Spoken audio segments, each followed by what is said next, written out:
silk stained red.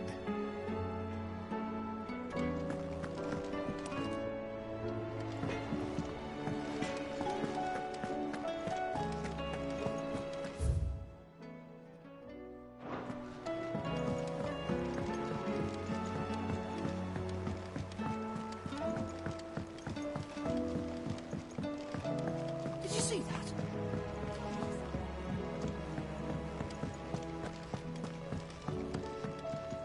What will it be today? Allow me to educate you. Study it well, Clive. Thus ends today's lesson.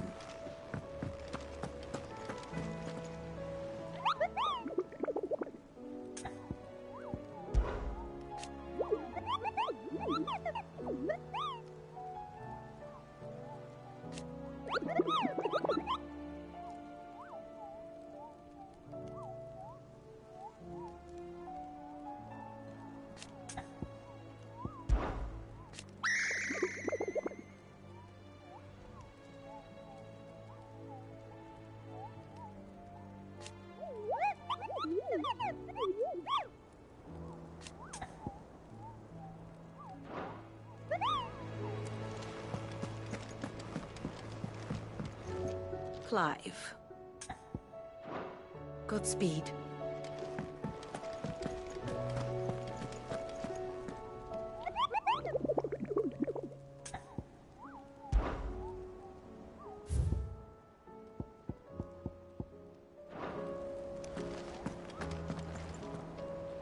Otto, how fares the realm? The realm? Oh, she's just fine. As long as you look past the fact storms out mother crystals and her skies are a roiling cesspit. And Gav? He's with your uncle in the Free Cities, helping Mid with her project. Sent an owl their way the moment the winds turned foul. Still waiting on a reply, though. Do you have any good news? Well, that depends on your definition of good. All right, fine. What do you suggest we do? Oh, no, I'm just a messenger. I leave the scheming to those more suited to the task. Could be that Lady Vivian and Old Tomes have their own thoughts on the current state of things. Could be that they don't. It certainly can't hurt to ask. I suppose not.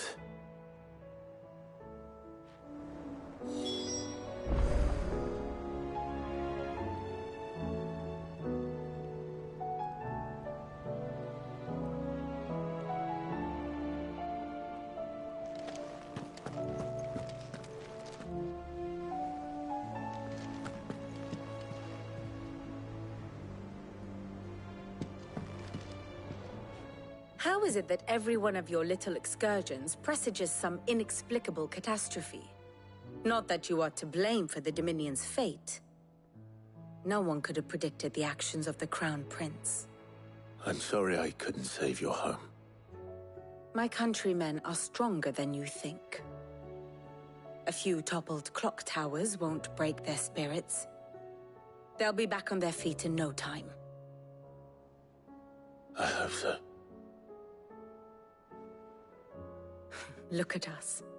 Bluer than a pair of bog crabs. Tempting though it may be, sulking will not help us find a solution to this mess. You believe there's one to be found? I don't know. But I am certain we're more likely to find it if we first examine the facts.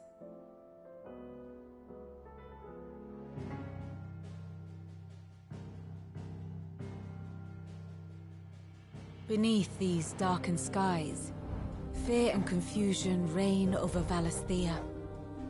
Oh, the lands around the fallen Mother Crystals had already begun to wilt for want of ether. But not like this. Crystals that filled wells and fueled furnaces, now nothing but pretty shards of rock. And those that hang from the people's necks cast nary a glimmer of light to keep the dark at bay. It is only a matter of time before the common folk convince themselves that the end of days is upon us. Yet I fear a swift end is more than we can hope for. While most of the world thirsts for ether, the remainder drowns in it, spawning Akashic in droves. And amidst the hordes of mindless beasts, with magics as like to fail as function, even the strongest nation would falter. Rosaria and the Iron Kingdom teeter on the brink of collapse, while the tragedy in Twinside has all but paralyzed the Holy Empire. Dhalmekia fares little better.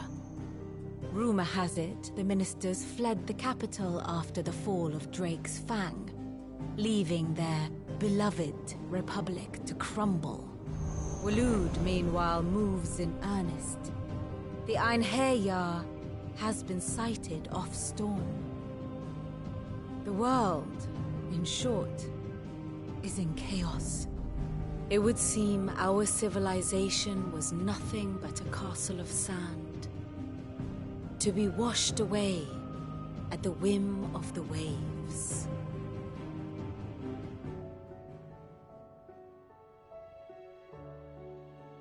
A castle of sand. Not my best flourish, but it seemed fitting.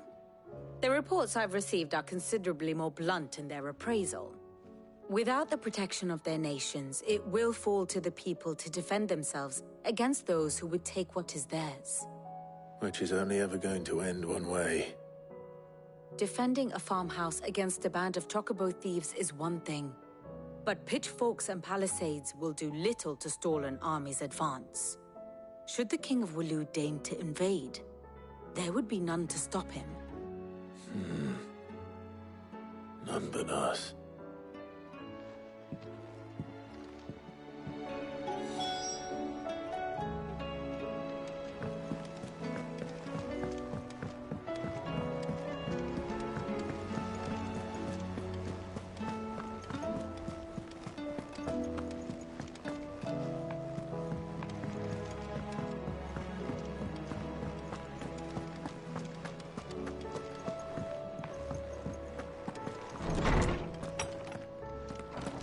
Is a storm coming, Sid? Let me guess. You're here about the skies. Is there anything you don't know, Lawsman? It doesn't take a court astrologer to augur the obvious. As for what has disturbed the heavens, that, I believe, is a question the Fallen might be better placed to answer than I. And on the 6th day did the gods tear the sun from the firmament, visiting darkness upon their prideful sons and daughters. But I dare say you remember your childhood lessons on the sins of Zemeckis only too well. You think they're connected? That Ultima was one of the gods responsible? Well, he has certainly exhibited powers that we mortals would associate with the divine. There is nothing divine about him. But he wouldn't be the first god of whom that could be said, now would he? Yet for all the fairy tales that tell of the sins, there is almost nothing in the way of actual historical accounts. Had I the Journal of Moss the Chronicler, I may have been able to tell you more, but alas, I fear all remaining copies have been lost to time. You will forgive me, I hope? Certainly not. Because there is nothing to forgive. Even without this journal, you've provided us ample wisdom. And we will always be grateful for it. Perhaps Otto will be more inclined to share his thoughts when he hears what the others had to say.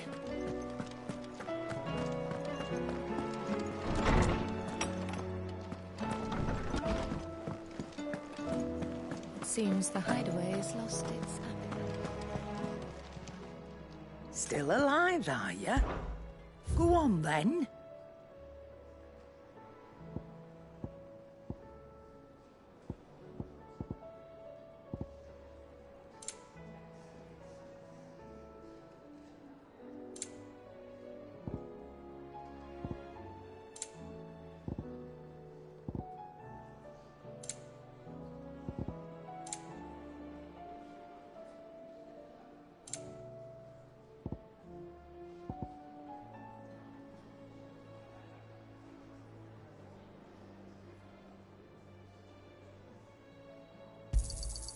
You're rubbing me blind, you know.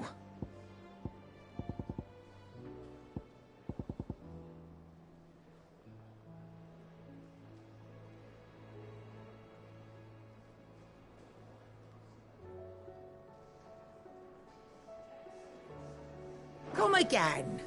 Or don't. I'm not much bothered either way. Trouble with your gear, or... What do you want?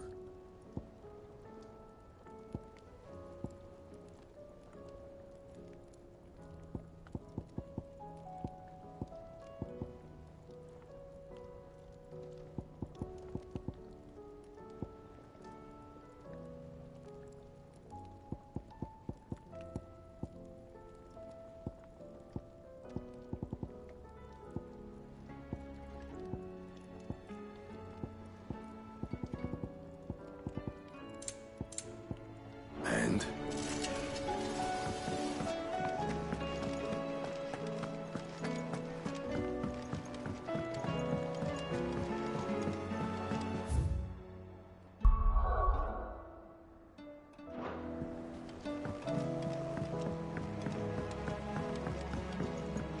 Did you see that?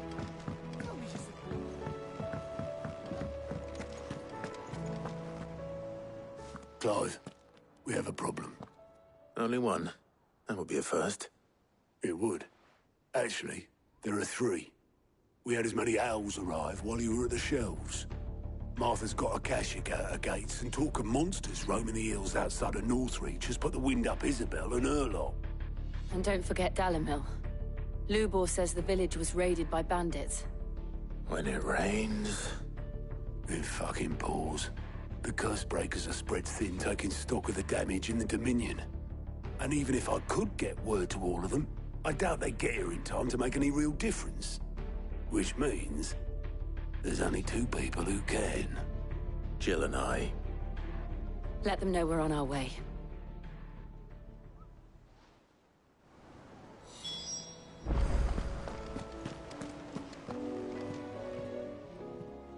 Clive! I don't mean to be gloomy.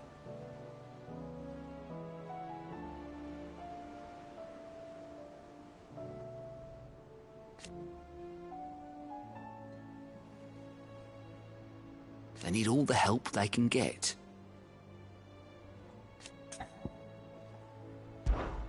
Anything catch your eye? Seen enough? How may I help you today, Clive? It's not true.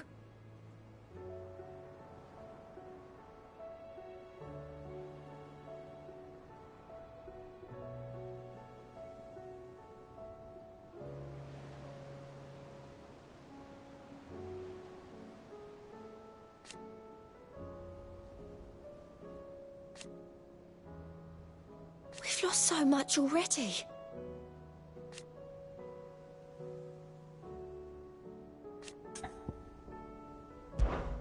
Come to claim your just desserts? Come again. I may have more for you.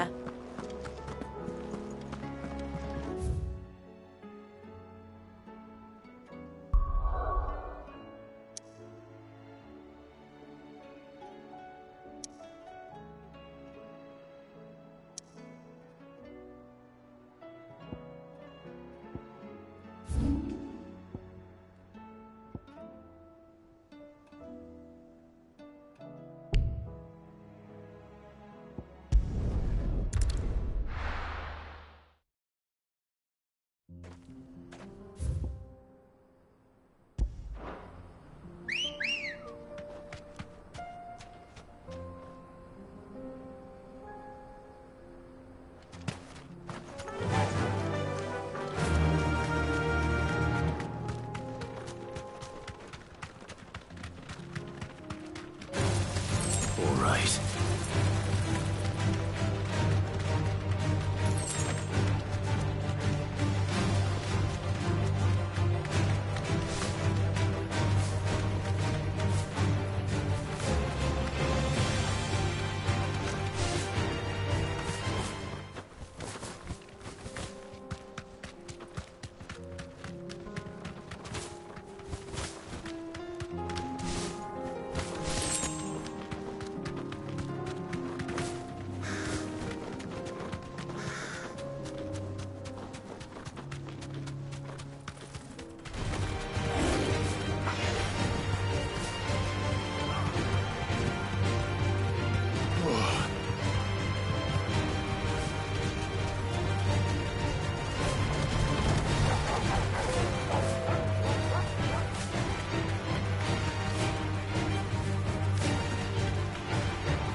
surrounded.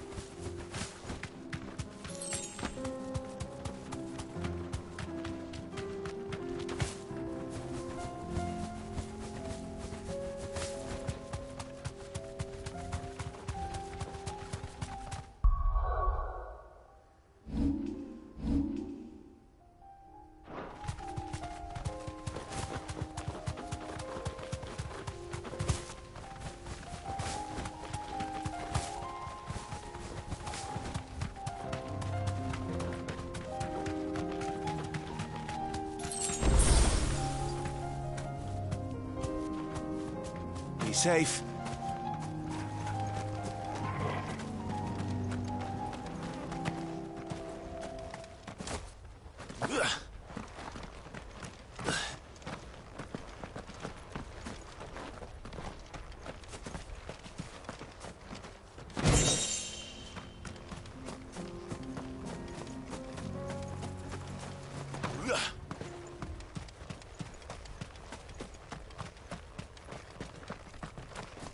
Company.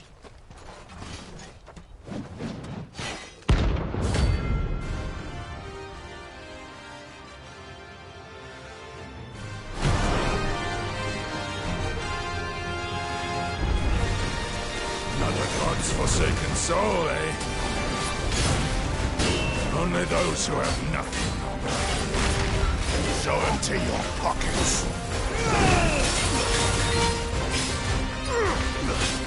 Nice try. This way.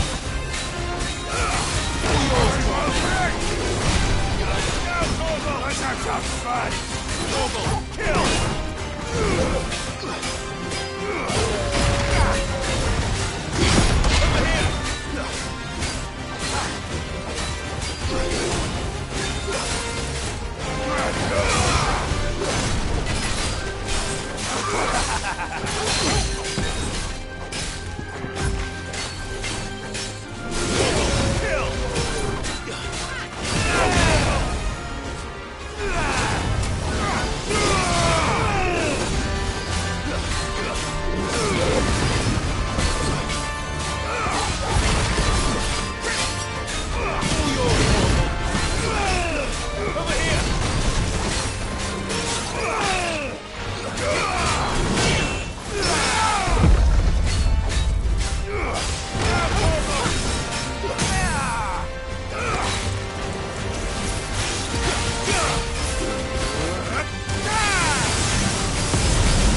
A deserter turned outlaw.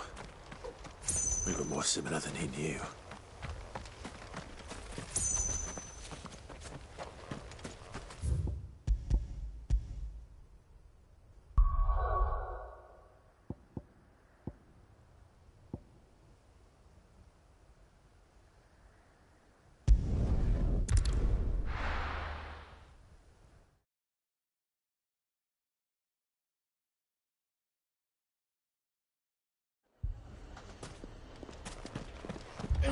Fucking thieving bastard.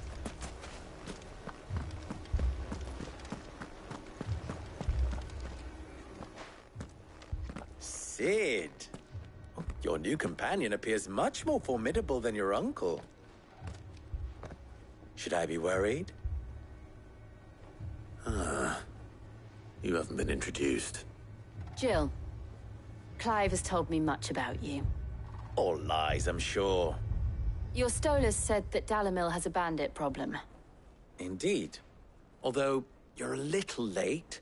They left with our food and guild days ago. Any idea where they went? The desert's a big place. Your guess is as good as mine. But the fact is, I have more immediate concerns. What did you say to me? What did you say? Ah, as if by magic. Let's just say we've yet to reach a consensus about how to solve Dalimil's little problem.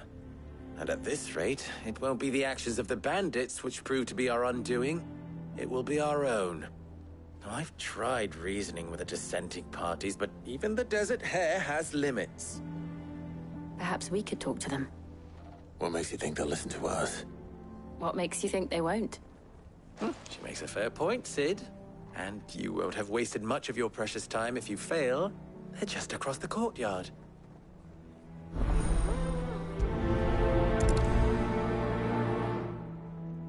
Suppose we just follow the shouting.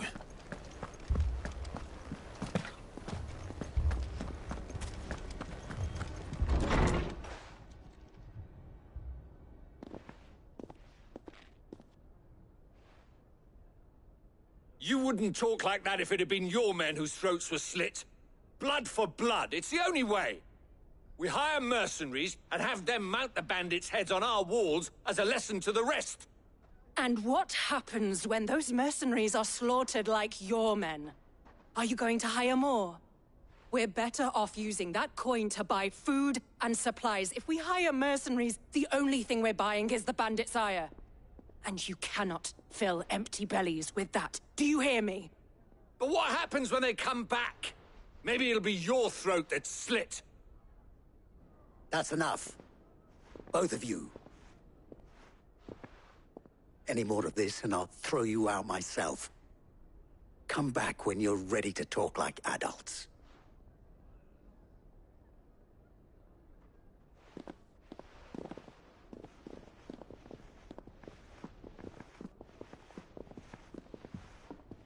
Victor?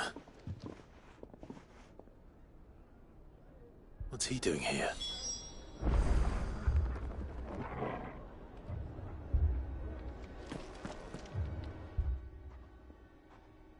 Sid. And Lady Jill. What brings you here? I was about to ask you the same thing. Costness is in chaos, and the markets have all but ceased to operate. The Briar's Kiss here in Dalimil is the only place I can reliably obtain supplies. I was here to do just that when Master Lubor told me of his troubles. He thought I might be able to talk some sense into these fools. But if you're here, I suppose his patience must be waning. Who are those people? Those were the thorns in Lubor's side. And the reason this place might be headed the same way as Costness. It's these accursed skies. The darkness is enough to drive a man to madness. Or an entire city, for that matter. We're still working on the skies. But in the meantime, perhaps we can find a solution to Dalimil's problems. I hope so. For all our sakes.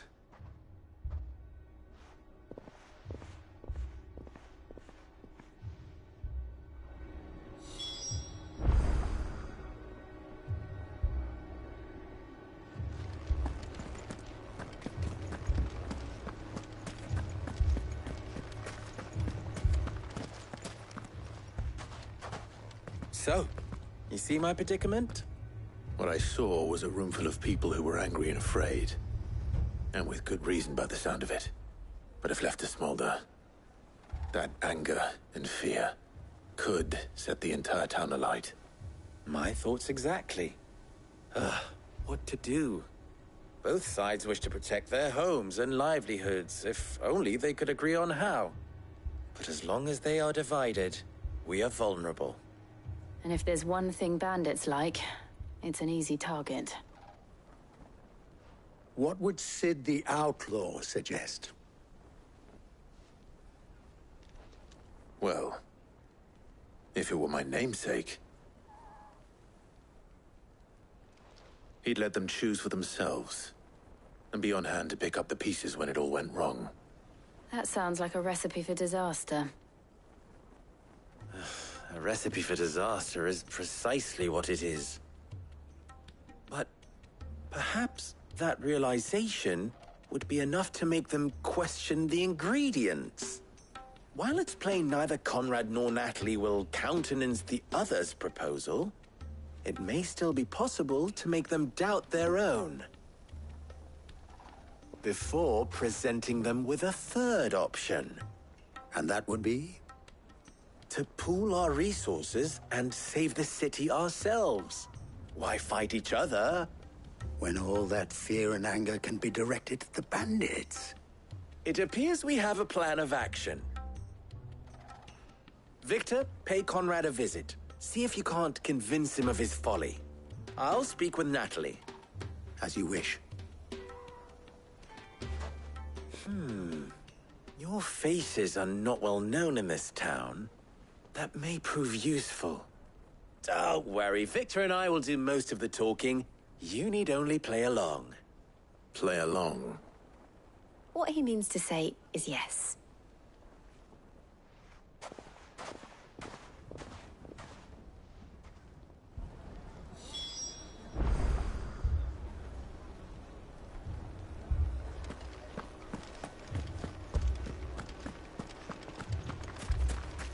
Picture it, Conrad.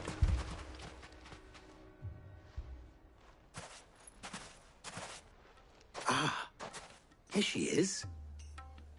The Lady of the Spear herself. Conrad, may I introduce you to Jane, commander of the Red Wings, the oldest mercenary guild in the Free Cities. A pleasure, my lady. The pleasure is all mine. As I told you, I summoned the commander here from Canver to inquire about a contract. Victor says you told him no. That there aren't any men left to hire. Is that true? True as the crystals cracked. Nobles came and claimed every last one worth his salt. And not just from us Red Wings. You know of the 7 high houses. There must be 2 score swords assigned each one. Granted, we have a few boys left. If it's boys you're looking for. Well, Conrad, are you saying that Dalamil's finest cannot defend this town better than a gaggle of unblooded striplings? That a band of beardless youths could better avenge the deaths of your brave men than you yourselves? Absolutely not. We'll show those bastards who they're dealing with.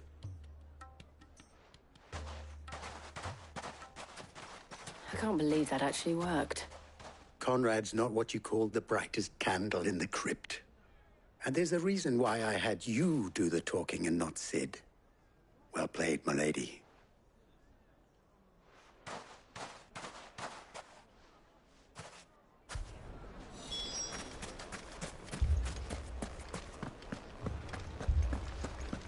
Oh, I'm ruined. My shop. If I had my pickaxe, I would... I mean, it may still be possible to buy something. Ah, here he is now. Natalie, allow me to introduce Lord Underhill of Randalar's prestigious League of Merchants. Lord Underhill. At your service. Underhill? I was just telling the good lady of our conversation, my lord, and how you were lamenting the state of the capital's stores. Lubor says that not only are the granaries almost empty, but that war and the Blight mean this season's harvest won't be enough to fill them for winter. Indeed, certainly that is the case.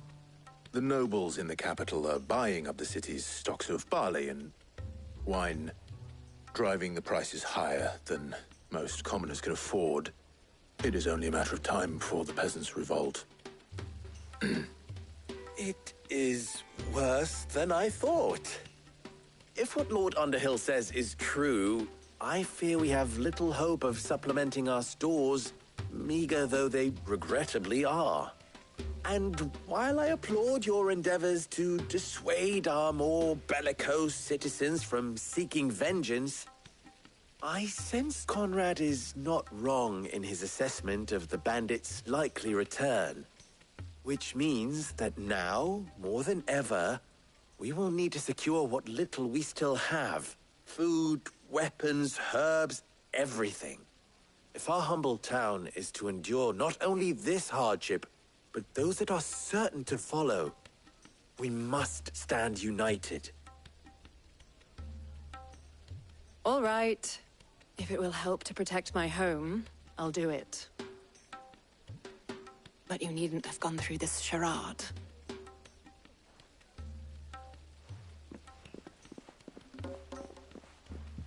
Thank you, Clive. Your performance was nothing if not workmanlike. She saw right through it.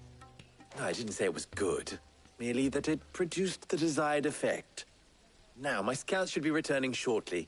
Meet me back at the Briar's Kiss, and we shall see what we face.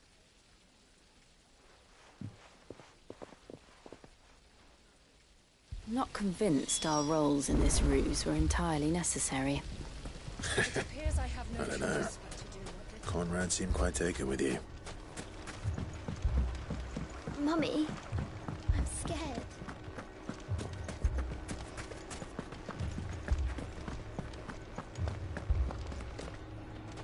Good news, Sid. Both Conrad and Natalie have somewhat gracefully accepted their new roles. With time, they may even learn to. Time no longer appears to be the luxury it was before lunch. I take it your scouts found the bandits. Technically, it would be the bandits who found my scouts.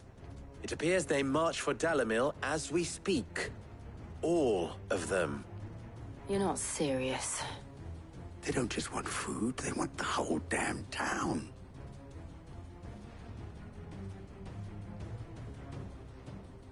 I have a favor to ask. I'm told the bandits march in two groups, one from the south and one from the desert, in a move doubtless intended to stretch our already gossamer-thin defenses. Very well. Jill and I will meet those from the desert. But what of the rest? The rest, my friend, the city shall fight. Together. The stakes, I concede, are high.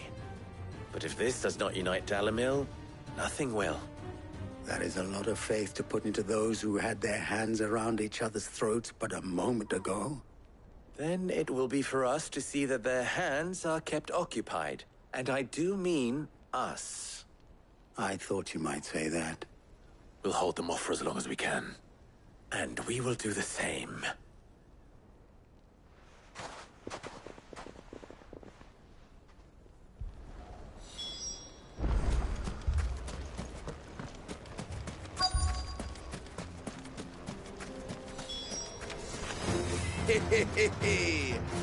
The women folk have come to welcome us.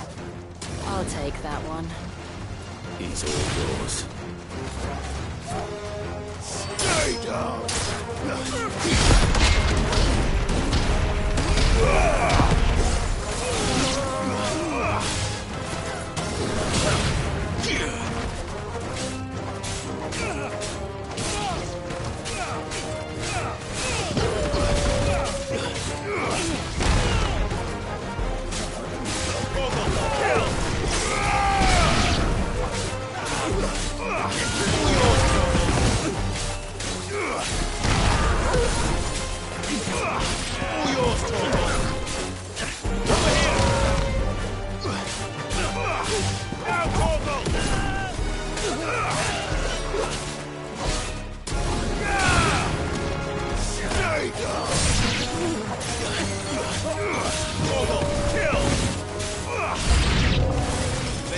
overwhelm us.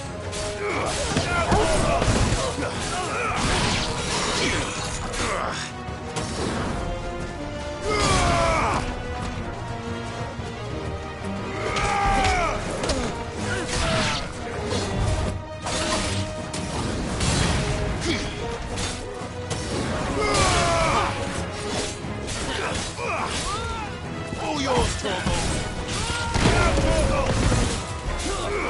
This one. Torgal, kill! All yours, Torgal.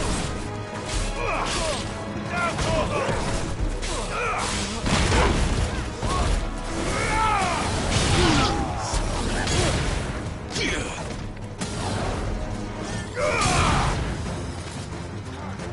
Stay down! Torgal, kill! Go, Torgal!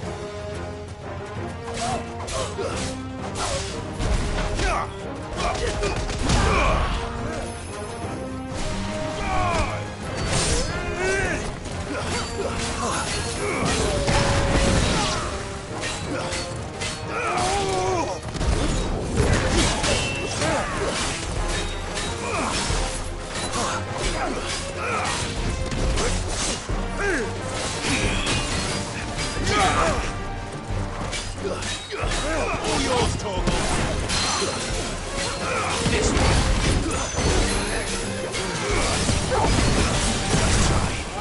Over here. Get him. All yours, Torgal.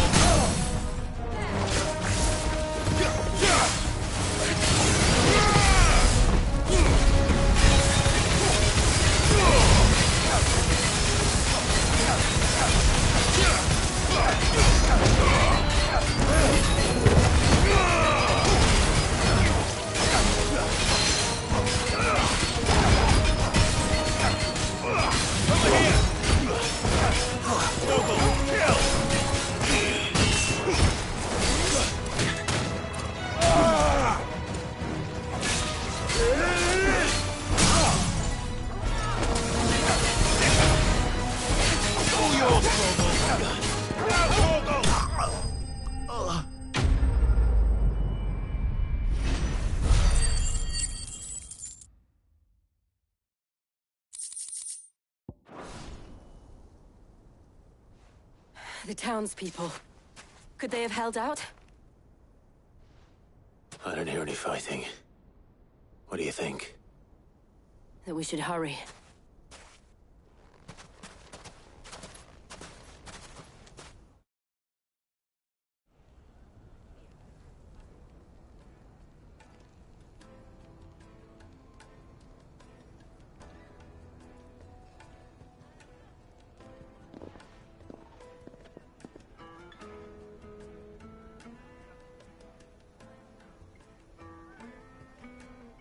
Natalie, I owe you an apology. You did well out there. The inn would have been lost had you not held the line. Without you, there would have been no line to hold. You saved us, Conrad. You saved Dalimil. We all saved Dalimil.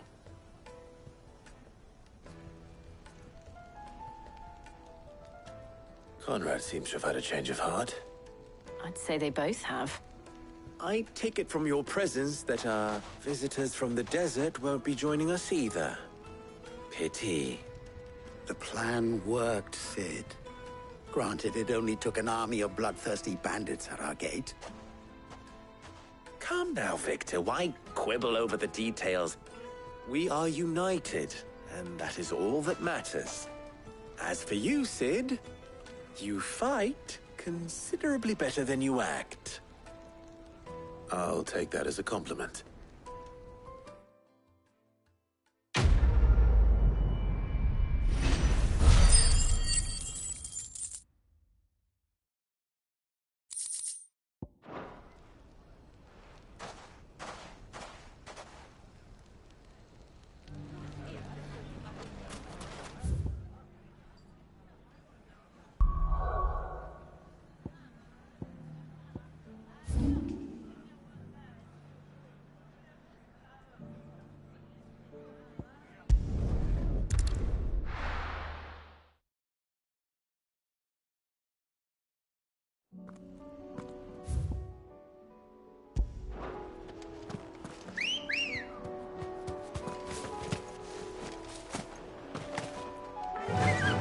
Run like the wind.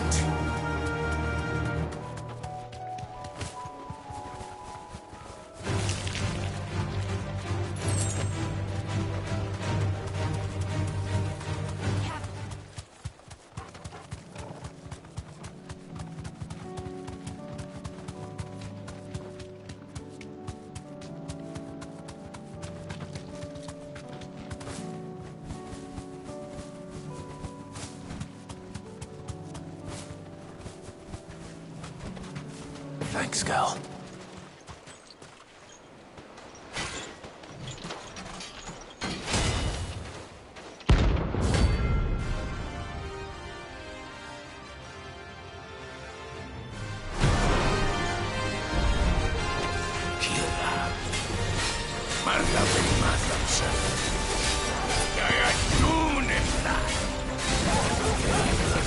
Once again, but not for long.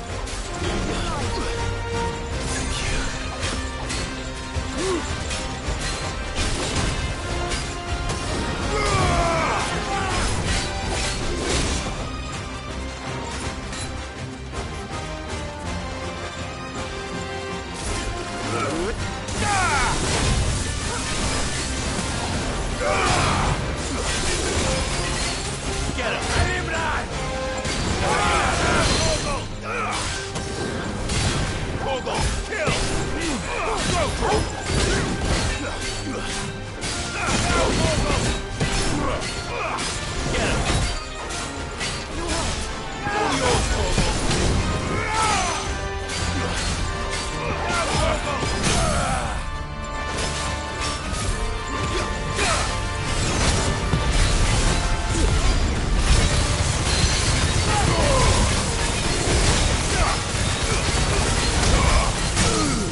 Fly, Ambrosia.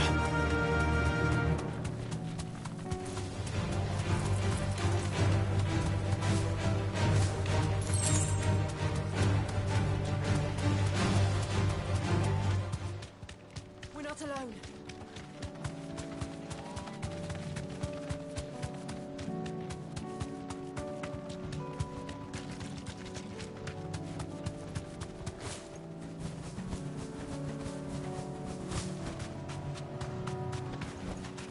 Straight home now.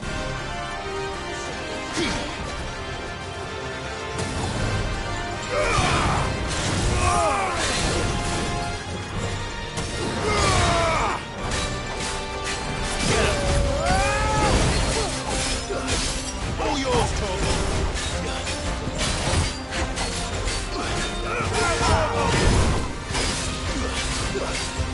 Go for it. Kill!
No more vengeance. No more war. Good girl.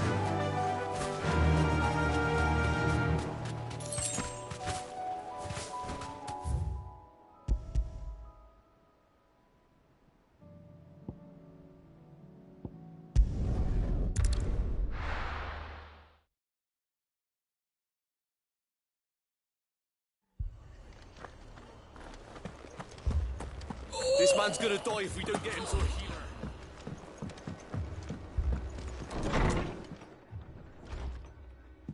Martha. It's good to see you. And you, Clive. Jill? Otto said you'd been attacked by a Akashic. What exactly happened here? Those skies are what happened. Not long after they fell dark, we had our first visit. There were hundreds of them. Tried to storm the hill. Only a handful made it up here, but that was more than enough. The rest are still down there now. And while we have a few willing fighters holding them back, they're sorely outnumbered. What do you think, Clive? That we join the fight? I thought you'd never offer. Now, where I need you is the Fallen Gate. That's where the fighting is fiercest. Let the men know you come to help. Something tells me they'll be pleased to see you. We're on our way.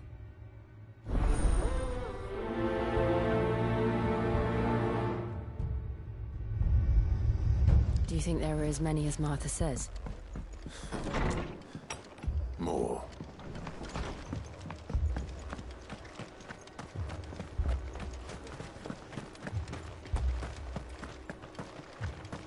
You don't think they've abandoned us, do you?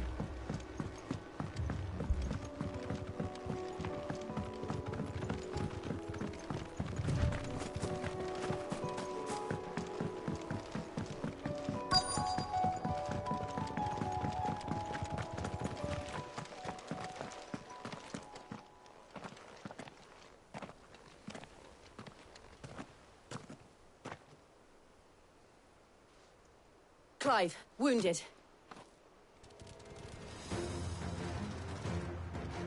We deal with the Akashic first.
These men don't have the look of hired swords.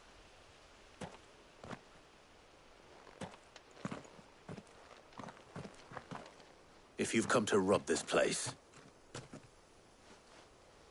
You are mistaken, my Lord Rosfield. We're here by Madame Martha's leave. How do you know my name? Forgive me, my lord. There wasn't time for introductions. We're with the Guardians of the Flame. Wade's men? But how did you come to be here? Where is your commander? Sir Wade left earlier with a scouting party to find out where the Akashic were coming from. Did he? Take your wounded back to the inn. Martha will see you're looked after. We'll join you anon.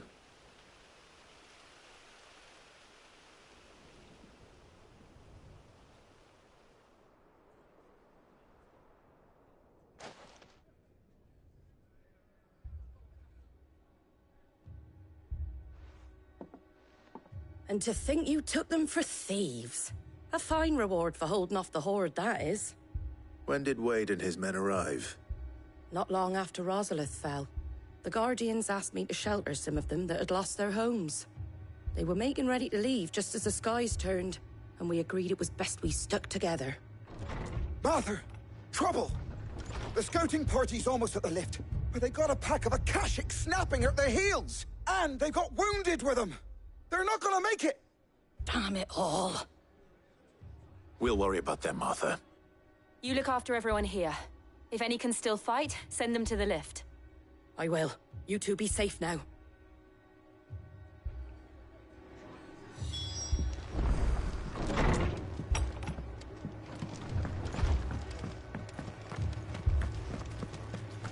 My brothers. Mad dogs. The law of them.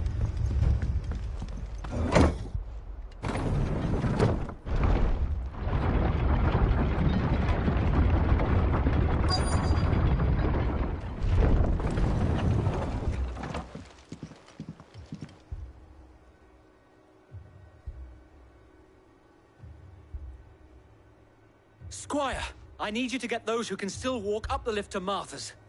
But what about... I didn't ask, Oscar. Sir. Sir Wade. Lord Rossfield. If you aren't a sight for sore eyes. Martha seemed to think you might need some help. And by the looks of it... We thought we could sneak by them. But we didn't know there would be so many. How could we have? Behind you!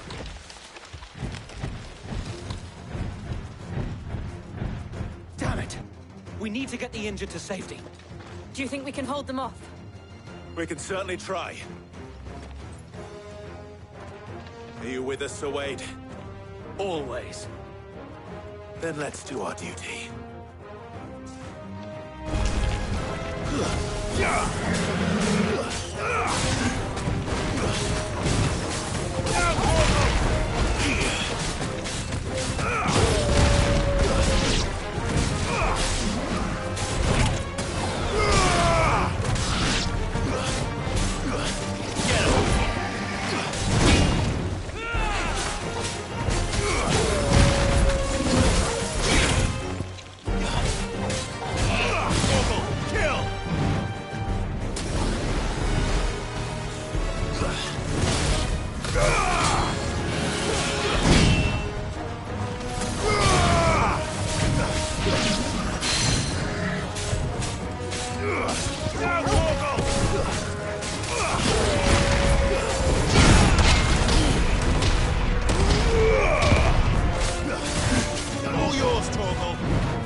Is anyone hurt?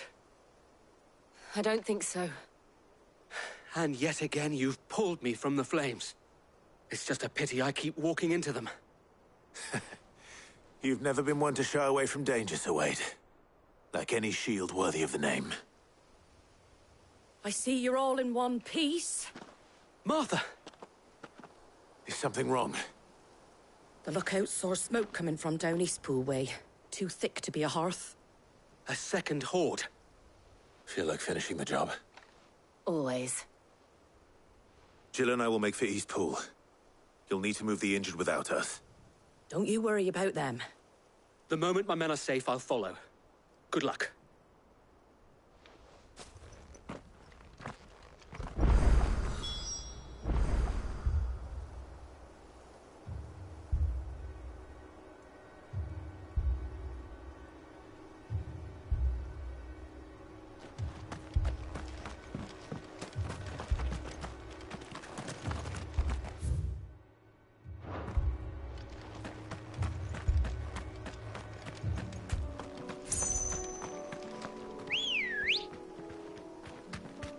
Ready, go?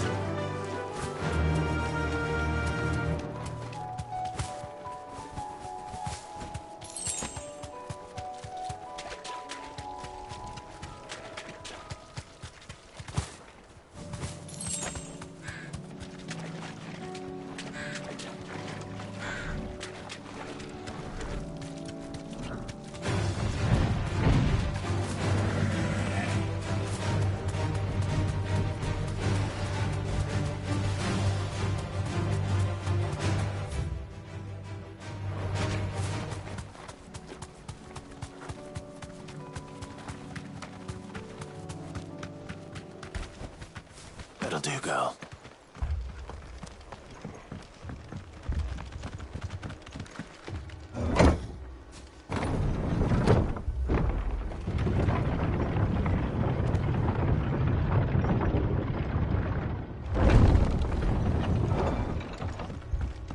Mad dogs belong.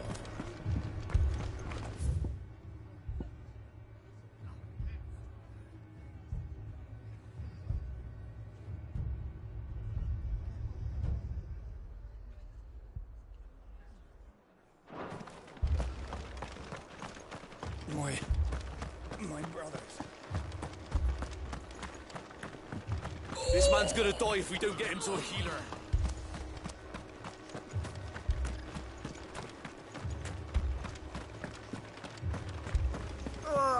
Just patch me up as please.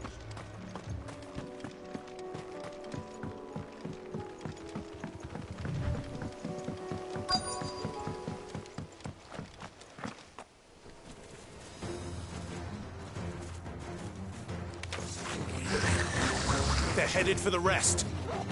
We have to slow them down. Martha and the others won't be ready. Fight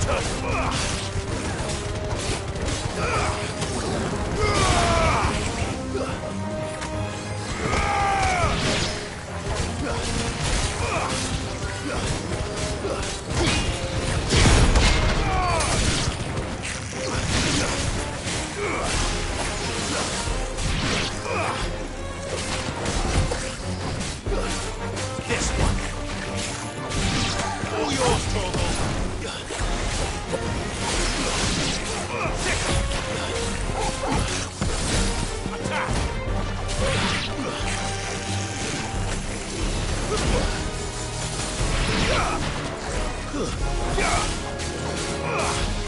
Get him!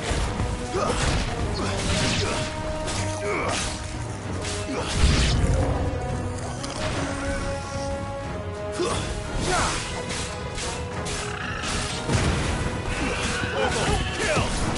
This one! All yours, Torgal! Go, Torgal! This one! Take him!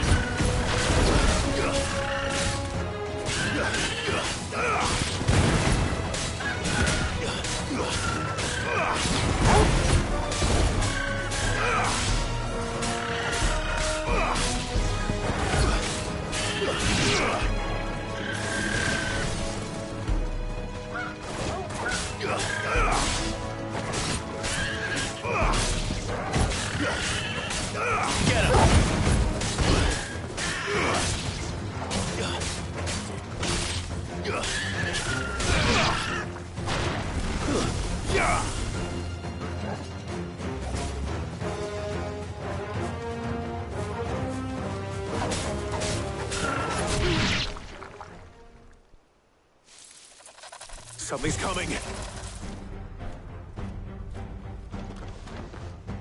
Apologies, my lord. Did I miss anything? Only the first round, so wait. Shall we?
Do you see any more? No. I think that was the last of them. But it won't be long before the next lot arrive. Then we make for Martha's while we can.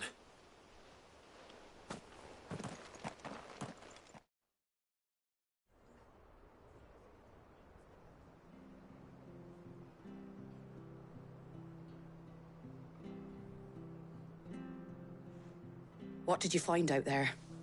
The same as Sir Wade. Scores of Akashic.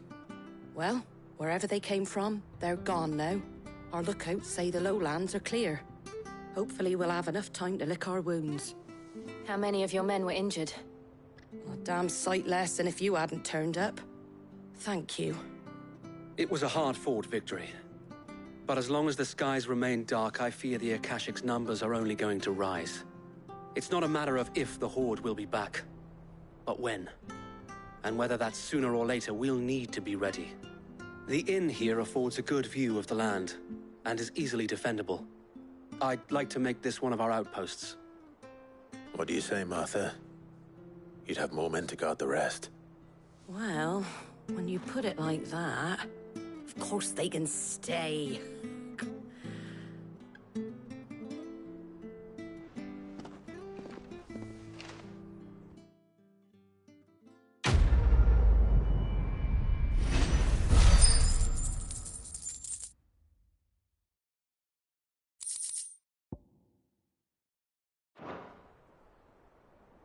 My lord, there's someone I'd like you to meet. Oscar, over here.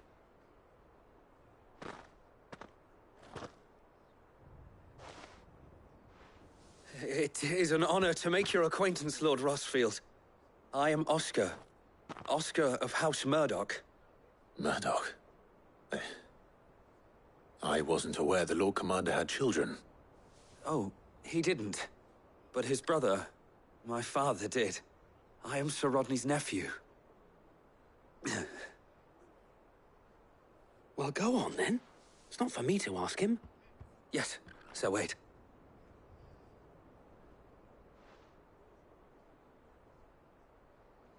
If it please you, my Lord Marquis, might you take me as your squire? I would learn the duties of a shield from the finest. I'm sorry to disappoint you, Oscar, but I'm a shield no longer. Nor was I ever the finest. And spending time in the company of an outlaw hardly seems a fitting education for one aspiring to take his oaths. My Aunt Hannah once told me that a man is not defined by his title, but what he does in its name. You have accomplished much since taking on the mantle of Cid, winning no little honor in so doing. And I would sooner serve under an honorable outlaw than an unworthy shield. Not that Sir Wade and the other Guardians are... I mean to say that, they're It's all right. We know what you mean. There is only so much the boy can learn from me, my lord. But a squire... Would that really be so bad? You were a squire once. And I'm certain Sir Rodney would approve.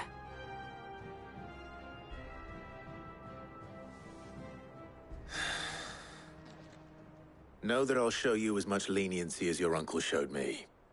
I would not have it any other way.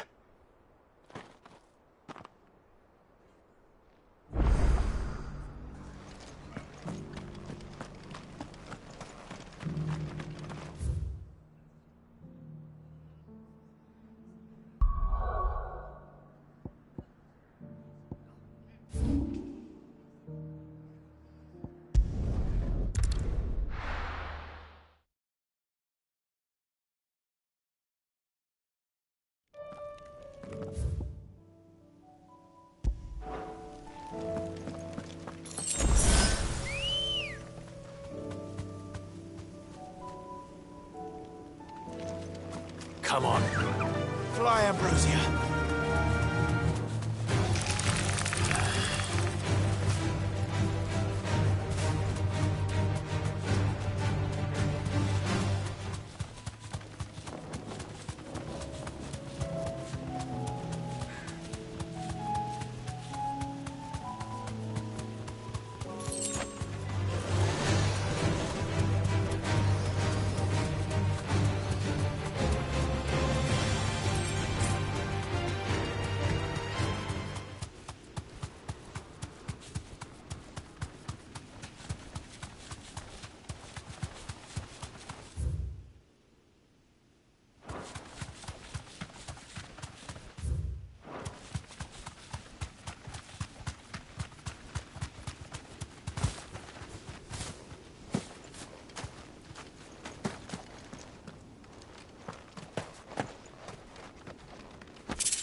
isn't to be trifled with.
Clive.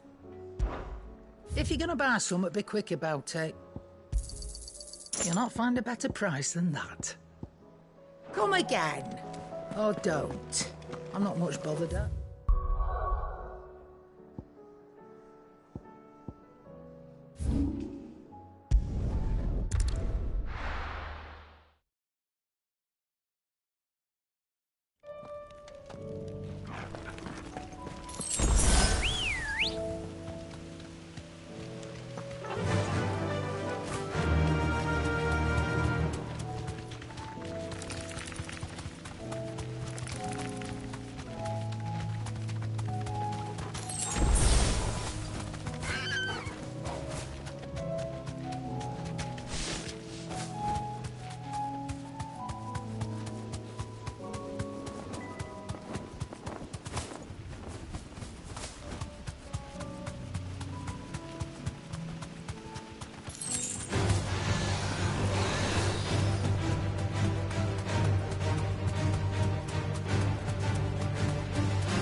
Straight home now.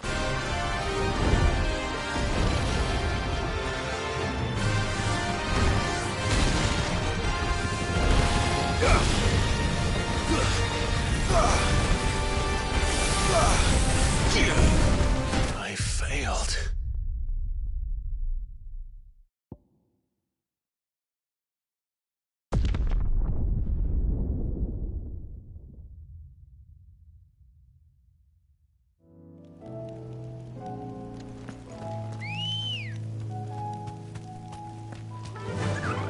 Fly, Ambrosia.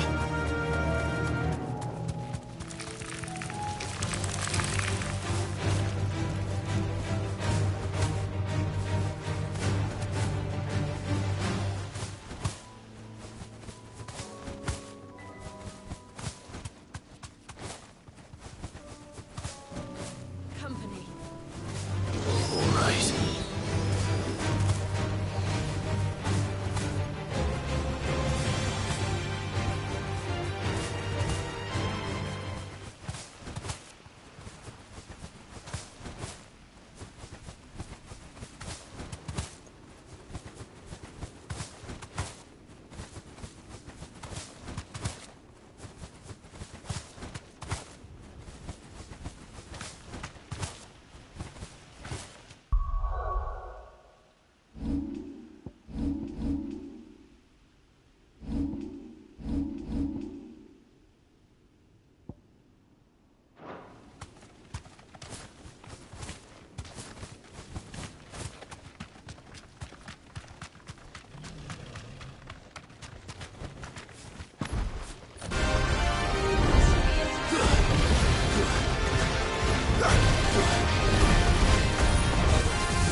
faster!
Definitely not to be trifled with.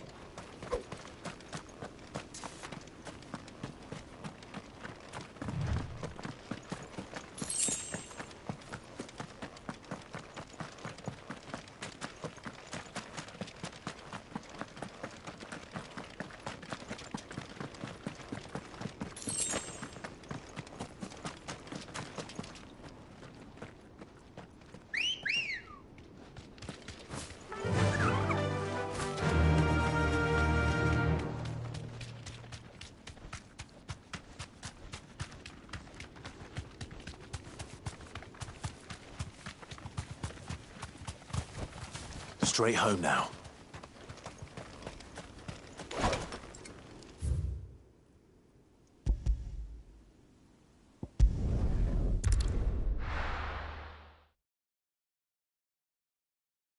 First we find Isabel. Heard a bloke saying he saw ghosts on the far side. I saw it with my own eyes. The whole of all.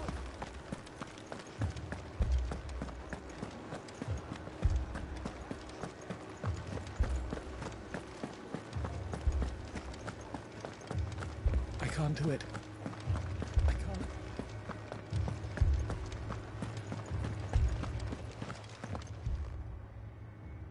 My lord. My lady. We received the dame's message. There have been sightings of strange creatures, I understand. With the blue eyes. Yes. Like a Kashik, but different. They've taken so many. I've lost count. Akashic, but different. Ultimus thralls. And what of your mistress? Is she here? Oh, no. She went to the garrison to ask what they were planning on doing about all this. Then we'll look for her there.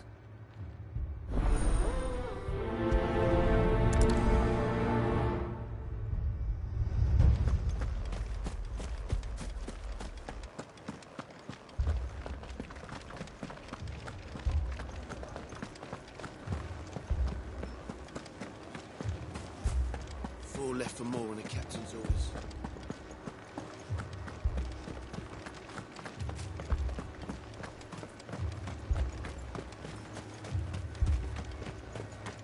Madame, please! Half the garrison's been slaughtered by those things. We lost the captain this very morning. We've tried requesting reinforcements, but there's been no word from the capital or the Dominion in days! What more would you have us do? I would have you do your duty. Those at the Vale look to me for protection. And protect them I shall. Because they are my charges, and that is my duty. In case you have forgotten, the people of this town are your charges. But more than that, they are your people. Your sisters, your brothers, your lovers. So you have a choice. Lay down your sword and watch as they are slaughtered, or take it up and do what is right. She speaks the truth, you know. This here, it's all we have. It's all that's left. What we have left is our lives! Do you really want us to lose them as well? Not if we don't have to. Look, there's a cask under the captain's bunk. Let's talk about this over a drink, eh? I'm listening. I'll have a word with him.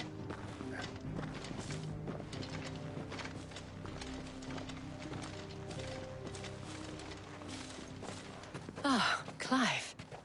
I didn't expect help to arrive so quickly. And sought to take matters into my own hands. It was a noble effort. But I thought you might still need some support. I'd like you to consider my needs. What we need to consider is where the creatures came from. The way the survivors speak of them, one would think they appeared out of thin air. And perhaps they did. It's hard to know what to believe these days. We'll talk to the survivors.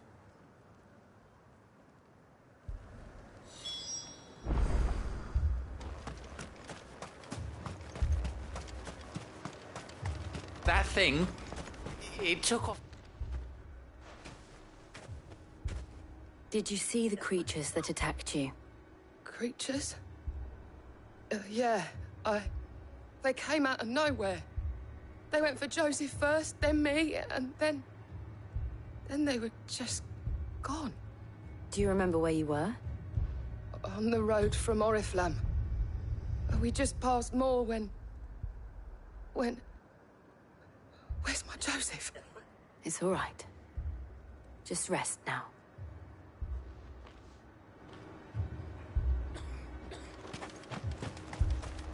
It's all right. My family.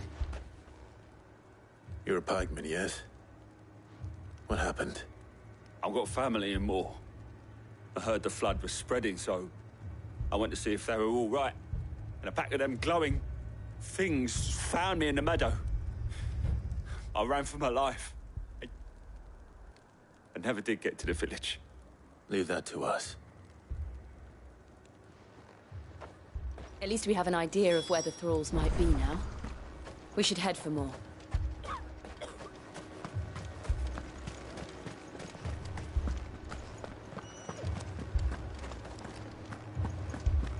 The two soldiers were carrying another.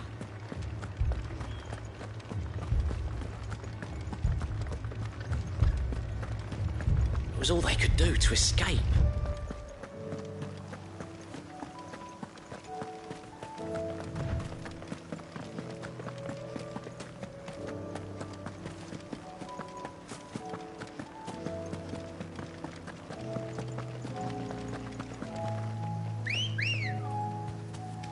Good girl. Run like the wind.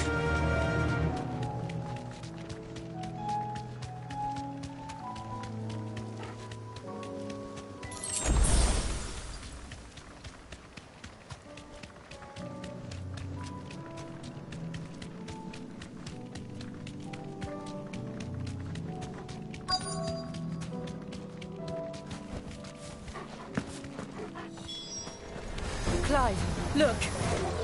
I see them. With me!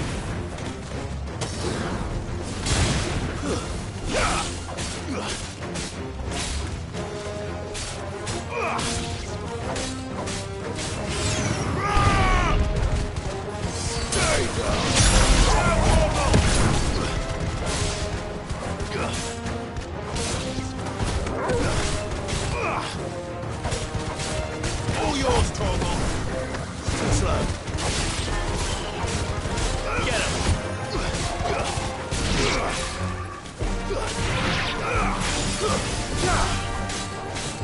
Torgal, kill! Should I prime? Save your strength.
Do you think there are more? There are always more. But I'd say we've done what we can for the time being. Then we should let Isabel know.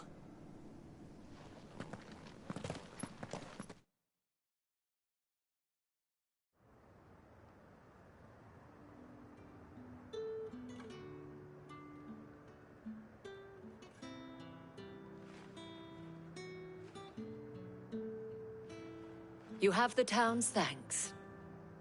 Don't thank us yet. There will be more. Many more. And you'll need to be ready for them. Oh, we shall.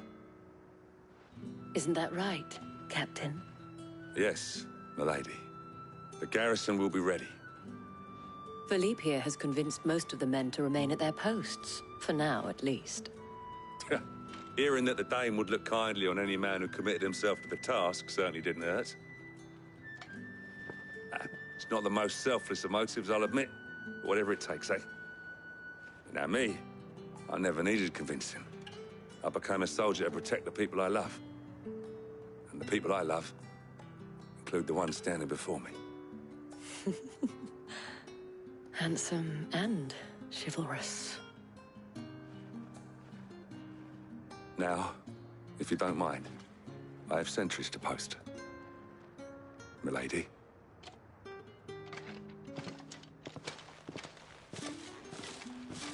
Lest you wonder, I'm not foolish enough to believe that this has solved all of my problems. But it has solved one, and that's one fewer than I had this morning. Thank you again, Clive.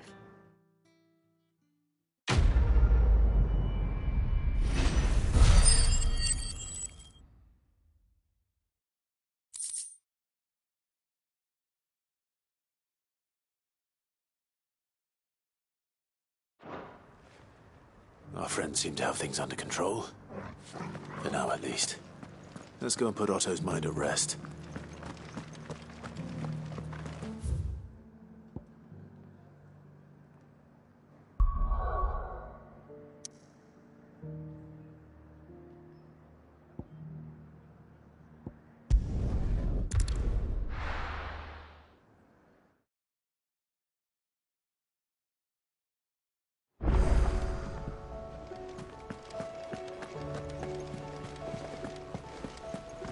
Did you see that? Tell me you saw that.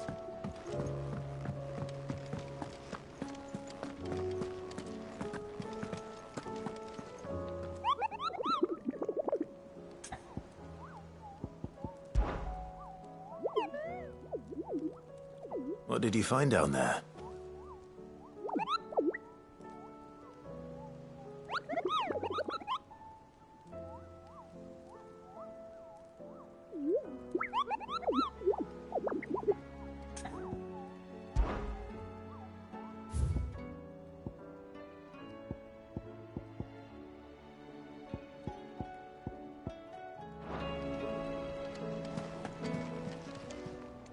How may I help you today, Clive? Your benefactors are a generous lot. Here you are. All yours.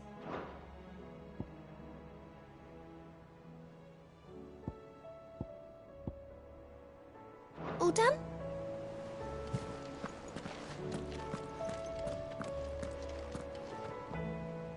Was wondering when you turn up. Hellos from all our friends thanking you for your timely intervention. How is it you always manage to arrive at just the right moment?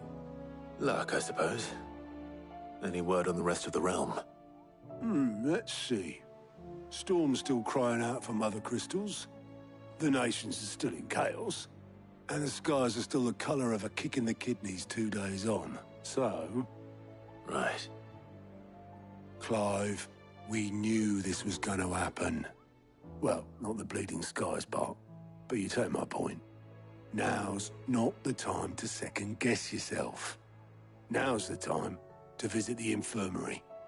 Tyre says your brother's awake. Thank you, Otto.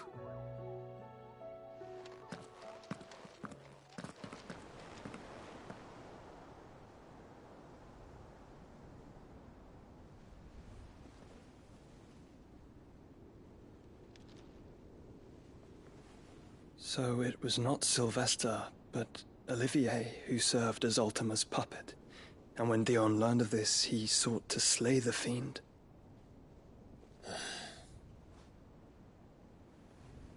Only for his father to take the spear that would have freed him. Enough to drive a man to madness. Small wonder he hasn't stirred. I would be afraid to wake. Had I but reached out to him sooner, warned him of the threat Ultima posed. But now, both an empire and her prince lie broken. Joshua, what do you know of Ultima?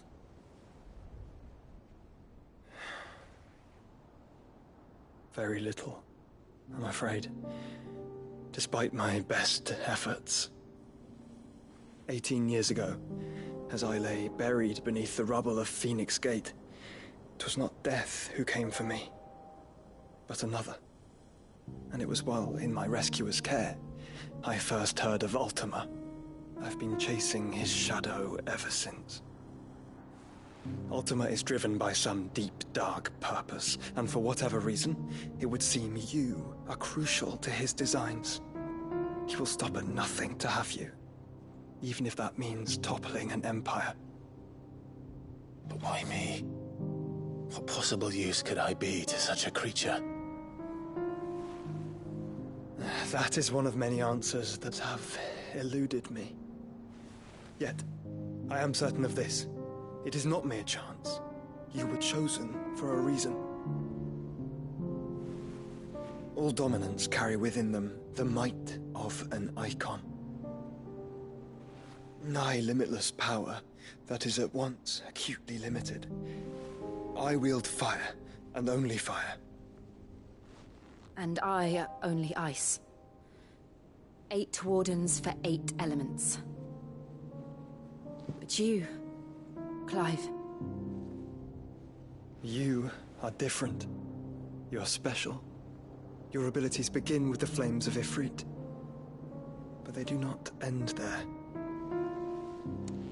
The fact Ifrit can even exist goes against everything we thought we knew of dominance. Perhaps Ultima has been waiting for one such as you, whose potential is truly limitless. I've encountered that thing several times now. If it or he, as you say, needs me, why hasn't he claimed me as he did the boy? Were I to hazard a guess, I'd say the two of you are somehow incompatible. His mind not properly attuned to your body. His mind?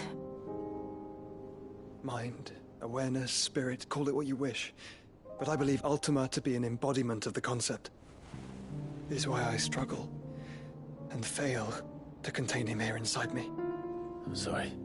Inside you? With every setting sun, I feel my strength wane.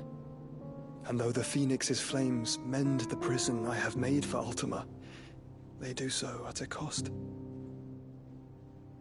We must find a means to bring an end to him before I meet my own. What were you thinking? It was that or let him take Clive. And I've always had a soft spot for my brother. But that doesn't mean you should sacrifice yourself to save me.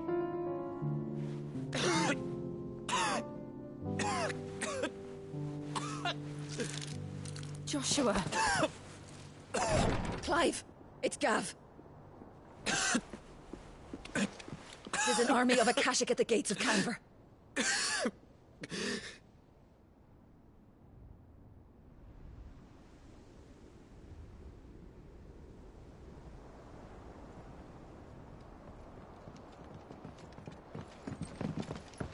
Well, what's the short of it? It's all Tyre told you. The capital of the Free Cities is under siege by an army of monstrosities. The city guard are doing their best to stem the tide, but numbers ain't on their side. What of Lord Byron and Mid? Were they able to escape? No, but they're all right for now. They're hiding with Gav at midship. We have to get them out of there. And we shall. Otto, prepare a Stolas. Tell Gav to stay exactly where he is. Understood. Vivian, what's the swiftest route to the Free Cities? That sounds like a question for the map. Look here. This road, through Tabor, should provide the least trouble. Good. What a coincidence. Tabor is exactly where I'm bound. Joshua, Bed is where you should be bound. You don't think I told him the exact same thing? Were Tyre not such a talented healer, I would surely have been inclined to agree. But, thanks to her ministrations, I feel I may safely rejoin my attendant, who was to wait for me in Tabor if we became separated. All right, we travel together. Clive. If he stays close to me, he'll be fine. Thank you, brother. I'll look after him.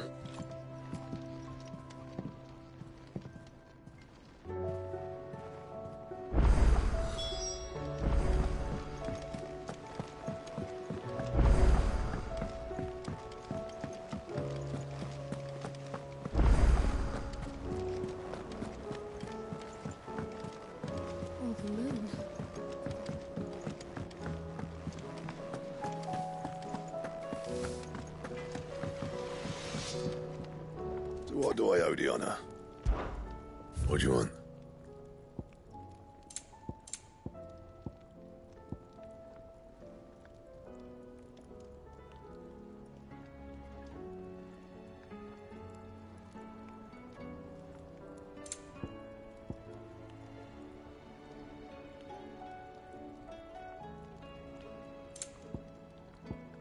That it? Fine.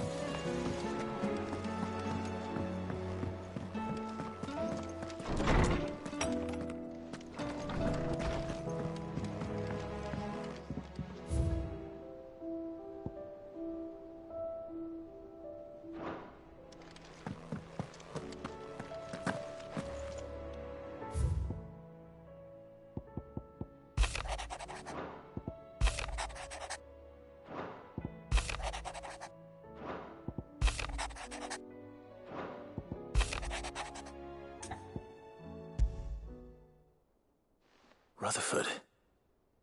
Wasn't that the name of my uncle's manservant? Why would he be at Martha's Rest?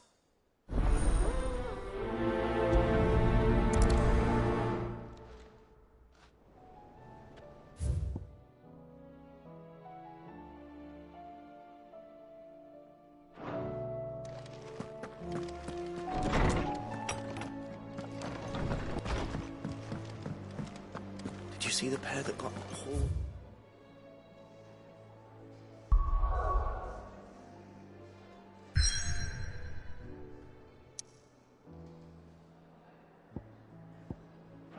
To tires. Seems the hideaway is Blasted lost. book.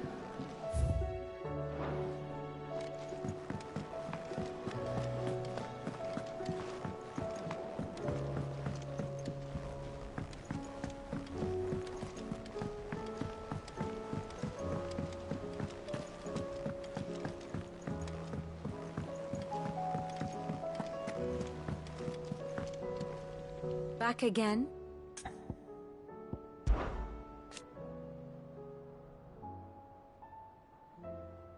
And how could it not?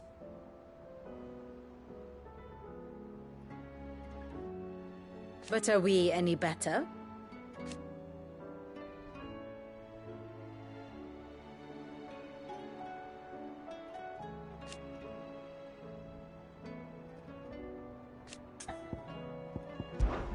I cannot claim.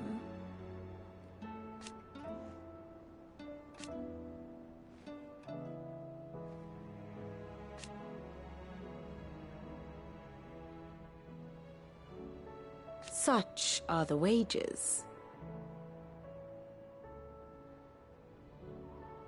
Ironic, then.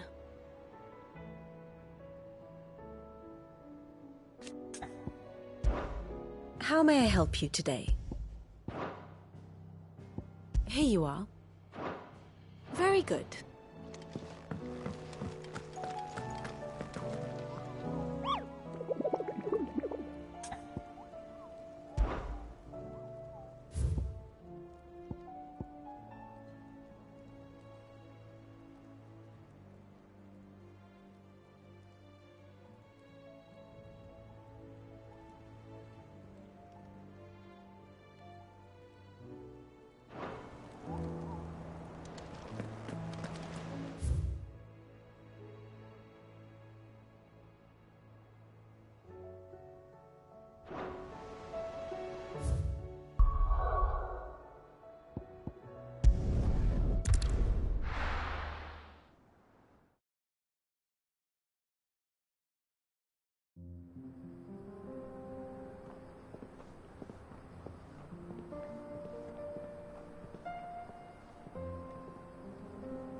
It's like a dream.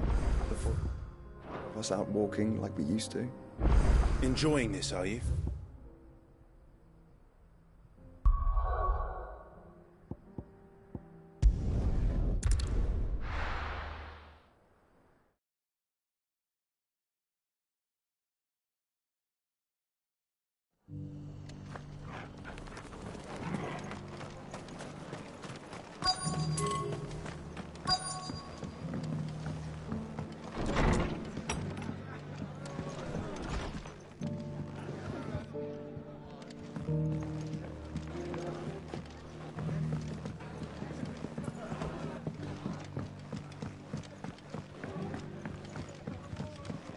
My lord Marquis, it is you. Then you received my letter.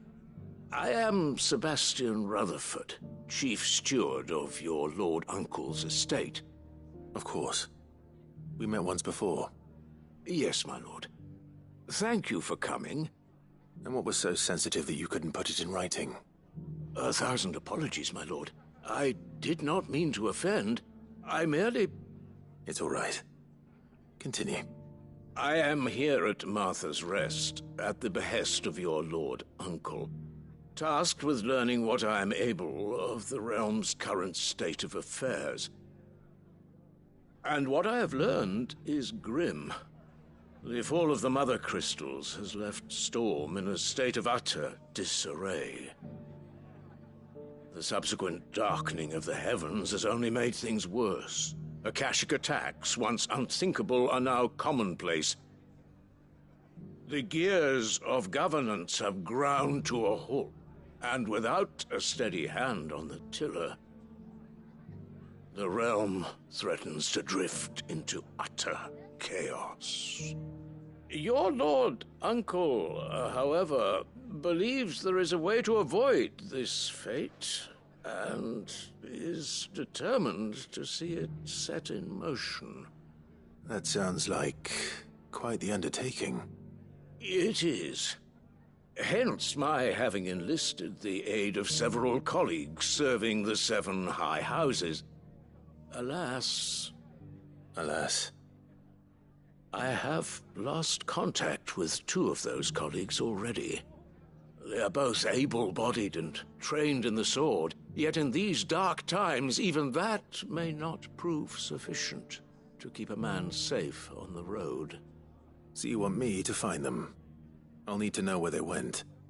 One I sent to investigate the Republic, the other the old Imperial capital of Oriflamme.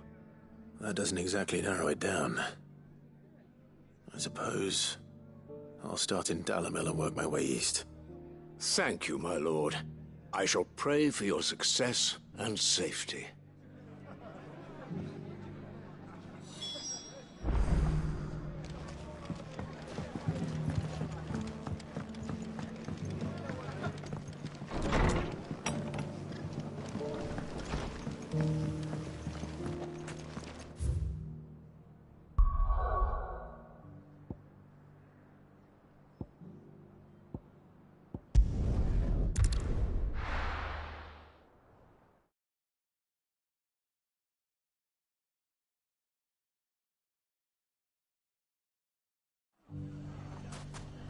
It's not going to be easy finding one man in an entire republic. Let's hope someone here's seen something. Mummy? The gentleman of the town guard was back.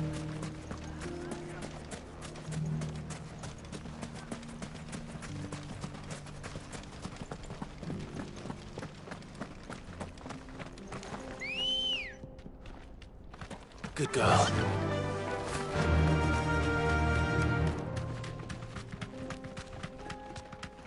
Someone's got himself in trouble.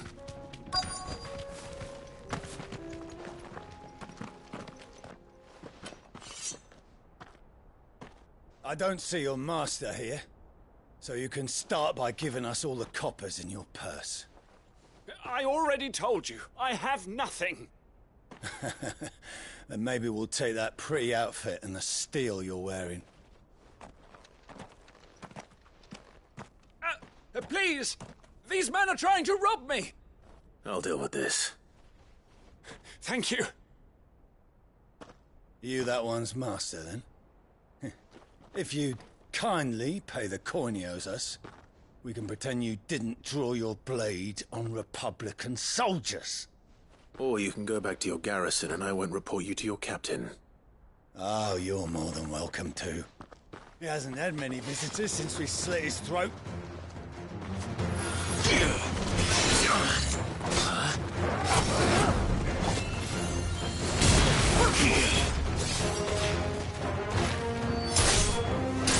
All yours, Torgal. Get him. Nice try.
I'd expect as much from Hugo's faithful, but these were men of the fist. Much has changed in the Republican army since they lost their rock. You've seen this kind of thing before, then? Many times. I was sent here to observe the situation. You're one of Rutherford's men. He sent me to look for you. Well, then you have my thanks. I fancy I could defend myself against one, perhaps two, but a whole regiment.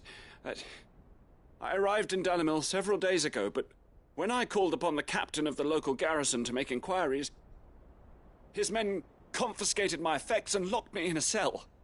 The captain is no more, and his men make the rules now. Fortunately, I was able to bribe my way free, only to be stopped again by those soldiers you so kindly dispatched. What of the Fist's central command? Surely they wouldn't allow such lawlessness amongst their ranks. I would imagine they are unaware of it. Most of the army has fallen back to the capital and hunkered down behind her walls. Those who weren't recalled now rule the fringes unchecked, answering to no one but themselves. Then it's worse than we imagined. You should return to Rosaria. It's not safe here. I'll find a caravan heading north. You won't mind if I borrow one of these soldiers' coin purses?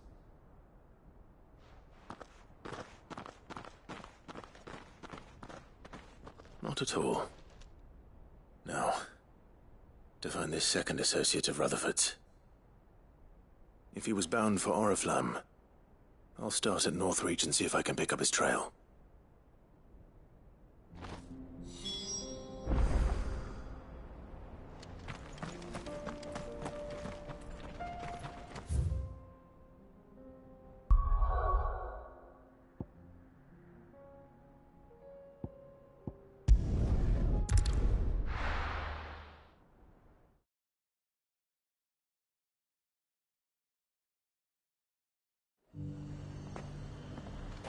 There's a lot of road between here and the capital. Rutherford's man could be anywhere.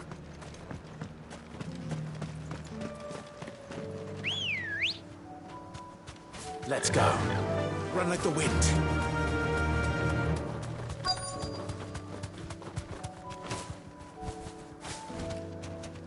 Thanks, girl.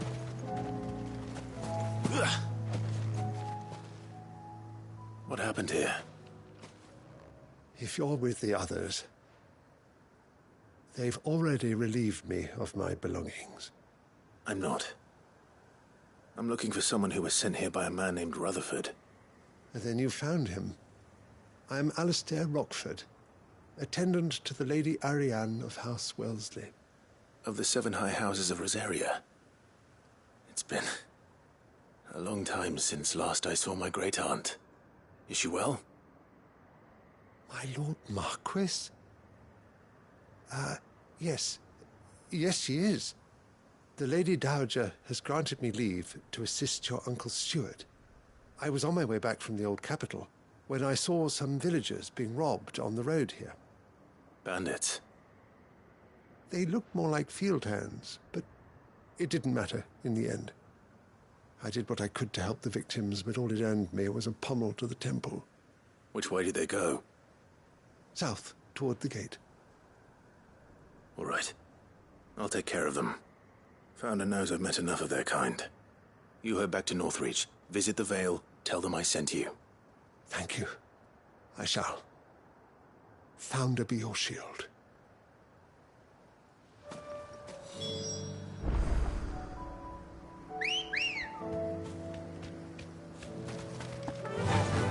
Fly, Ambrosia! They just couldn't resist, could they?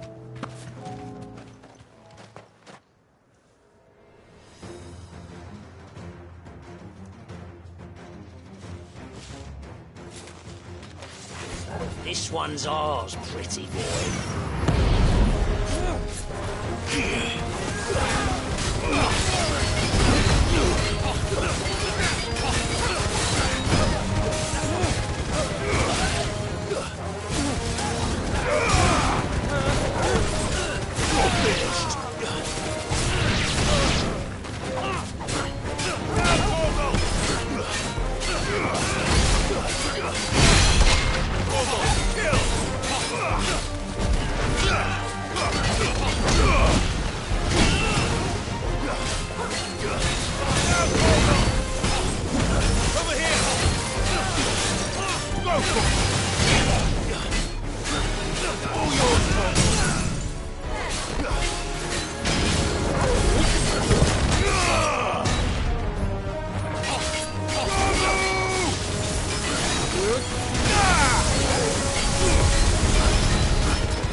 Make for the town while you can.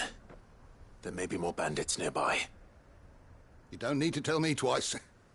Many thanks, traveler. This looks to be all of them. I thought I told you to make for the Vale.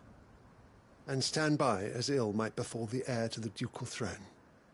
It's just Clive, and I'm fine. Which is more than can be said for you. I will survive.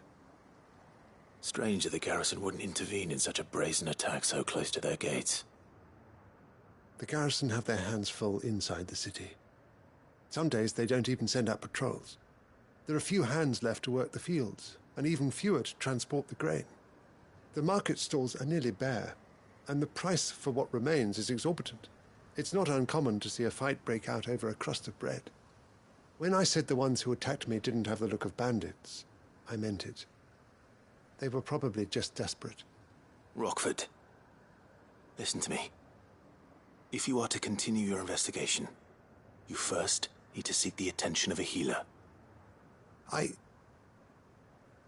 Of course. I shall return to Northreach right away. But allow me to thank you first. Had you not happened along, Don't thank me. Thank Rutherford. It was he who sent me.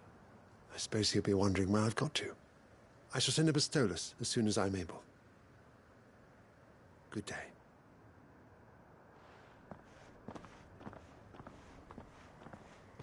My uncle certainly has his work cut out for him.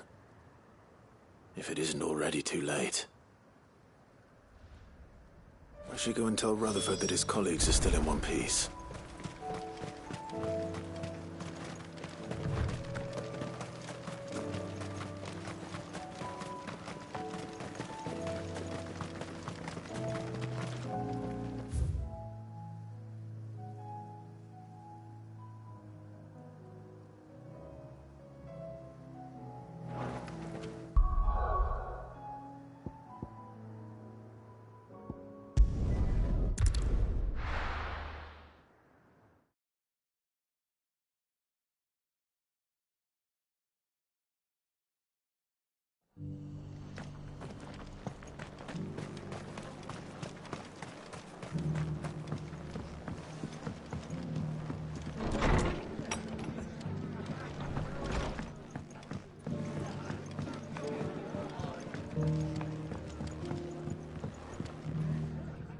I see you're still here. The Rest's location affords a constant flow of traders, and with it, a constant flow of information. Speaking of which, I received word from both my associates. They have resumed their investigations, thanks to you. I only happened to be in the right place at the right time. They both seem to think the realm's prospects rather grim. I am afraid that grim would be putting it lightly. Storm is in crisis, and if we are to free her, we must work quickly. And we must work together. Such is your Lord Uncle's wish. As it is mine.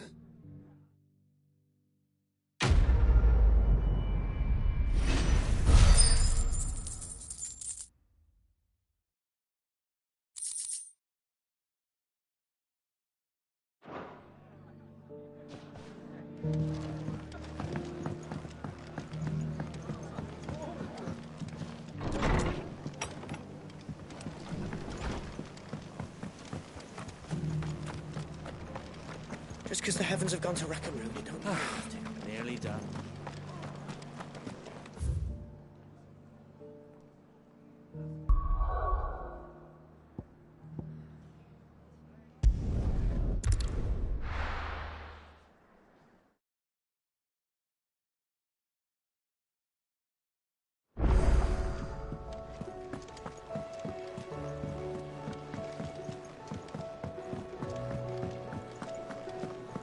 Seems the highway's lost blasted its book. appetite.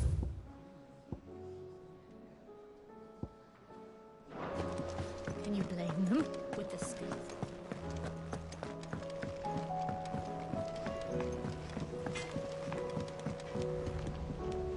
What am I gonna do?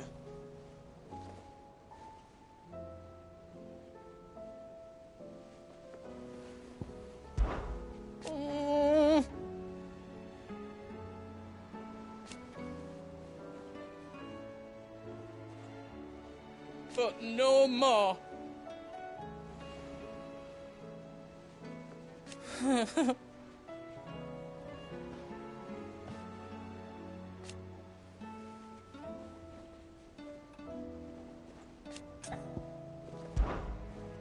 Is everything all right, Goots? You seem more discomposed than usual. Oh, I don't know what that means, but I'm in a bit of a muddle. Oh, I think Nan might be in trouble, and she's... It's all right. You can tell me. There was a trader came by. One of our usuals, like. Said he'd heard some rotten rumours about her down Dallimil Way.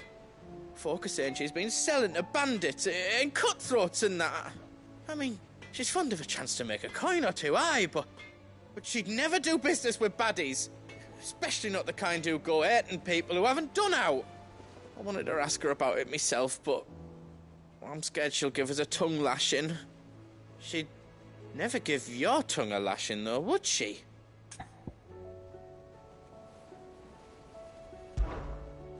Don't worry. I'll speak to her. Oh, thanks, Clive. You'll let me know what she says, won't you? Of course. I'm sure it's all just a misunderstanding.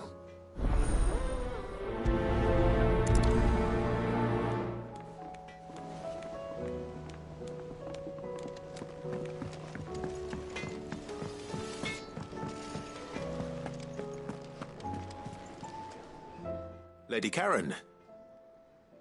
How's business? Not nearly as foul as the weather. You're doing good trade, then? Both in and out of the hideaway? Can't complain. Wait. What exactly are you getting at? Not once in 5 long years do you pay my affairs half a care, but here you are today, raking me over the coals like a bloody popoto? Just asking. Out of interest. All right. I'm here because I was told that certain rumors have been circulating. About you selling weapons to brigands. Oh, are you? And who was it who knows me so well as to tell tales of my evil exploits? I didn't exactly hear firsthand. All I know is that someone in Dallimil has been spreading word to that effect. And what? You believe it? You think I'm profiting off the blood of innocents, do you? Look, I've done things I'm not proud of. Might be there were a time when I turned a blind eye to the wretchedness of the world so I could line my pocket. But that woman is no more. And you'd know that if you'd ever paid the slightest bit of notice. You're right, Lady Karen. I apologize. It was wrong of me to doubt you. No, it was. Now, I reckon you've got better things to do than pointing your do-gooding finger at a poor old woman. Of course. Good day.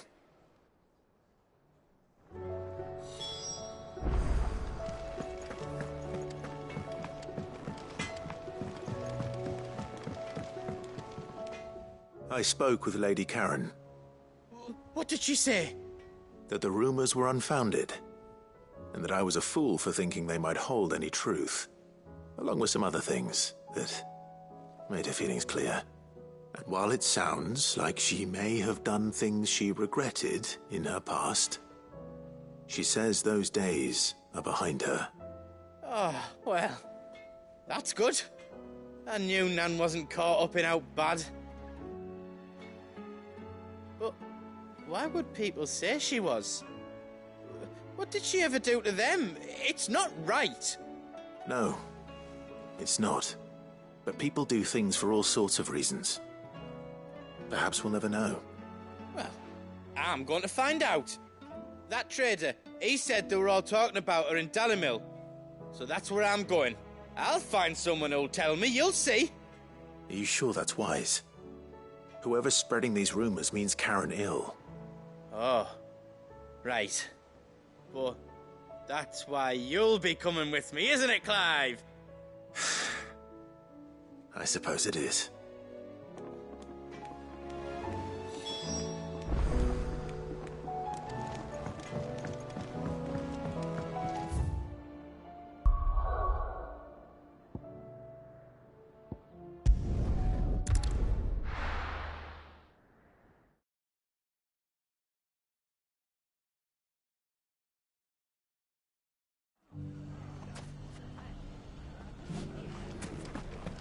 all of us continue to work together... The bandits may be no no, but look what they've left us. You shouldn't be too hard to find, Goods. The gentleman of the town guard is back.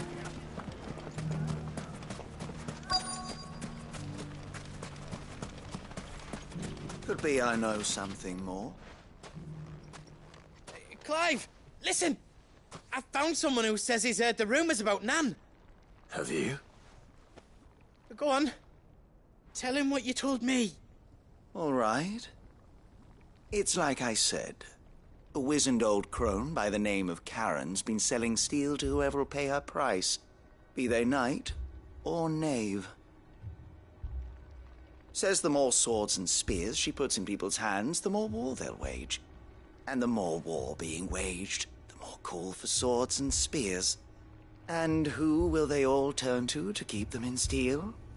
Why, the good Reaper herself. And you've seen this Reaper at work? Aye, it just so happens I have. You'll find her right here plying her trade most days. Here in Dalimil? Where exactly? She has a stall here in the market, but if you're not the patient type, you can probably find her at her storehouse on the edge of town. But it'd be a bolder man than me that braved that particular nest of vipers. Feeling bold, traveler? I hope so, for your sake. Now, if that's all, I have places to be. Sorry to have kept you. You don't think Nan's the Reaper, do you? Not unless she's discovered the secret of how to be in two places at once. Eh? What do you mean? Lady Karen hasn't left the hideaway in weeks. So who has been running this store he spoke of? Good question.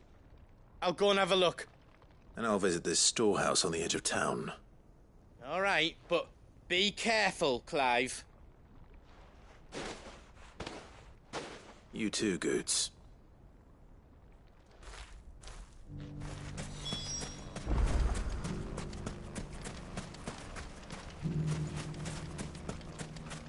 The finest sell swords in Storm, good lord. Fuck! How the hell? What did they find? The gentleman of the town guard was back. What a mess. Where do we...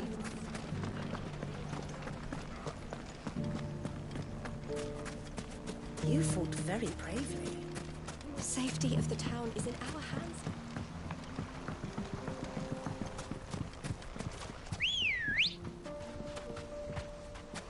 Ready, go? Time to brave the Viper's Nest.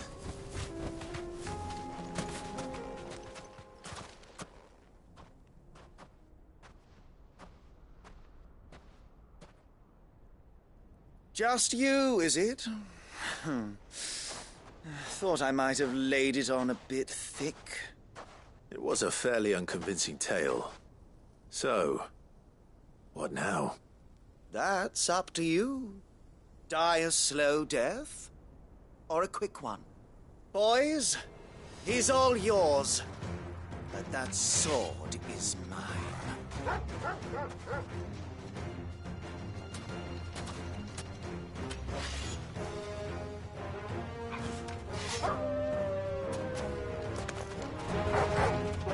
Leave now, and we can pretend this didn't happen.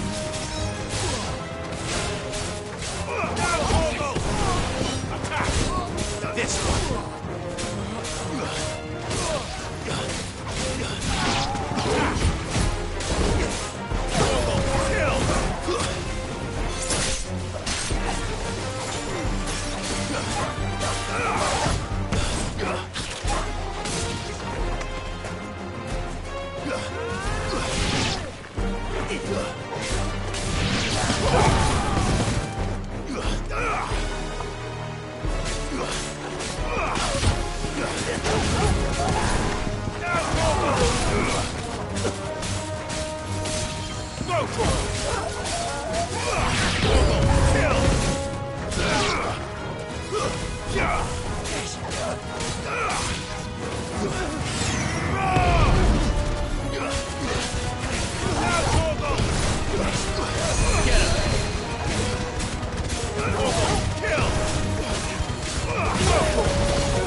done it now.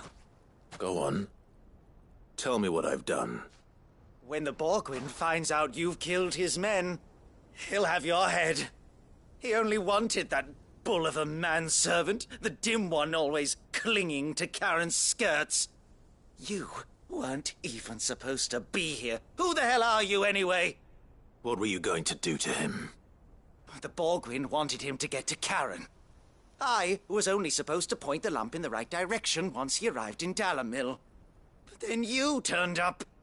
Well, go on then. If you're going to end me, end me. You're not worth the effort. Now be gone, before I change my mind. Fucking coward! I need to find Goetz. Right now.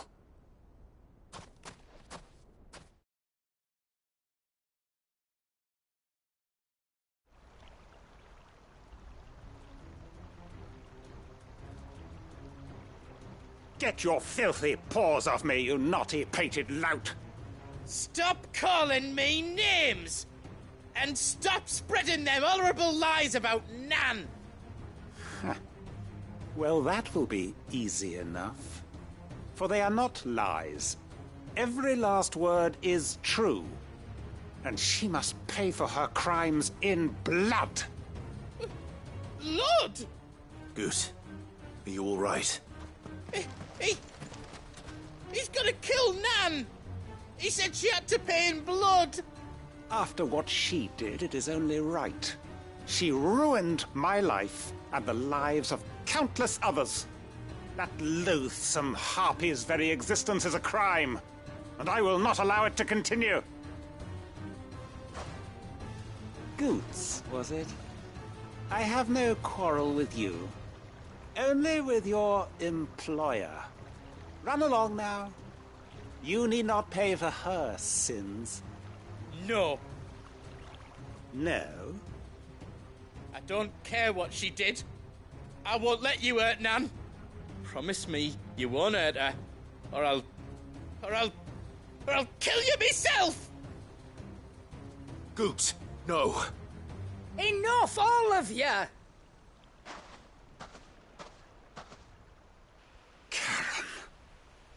But how did you? You're a sight less clever than you think you are, the pair of you. Did you think I wouldn't notice the two of you slinking off together? Well, the whole thing got me thinking, who in Dalamil might bear me a grudge? And a certain snivelling shit I ran afoul of in my fairy years came to mind. Though it was just Bogan back then, wasn't it? I thought the years might have taught you some sense, but I see you're the same pants-pissing craven you've always been. What was it we called you? Wet legs? You bitch! Everything that happened, it was all your fault! And now you'll finally pay for what you did to me!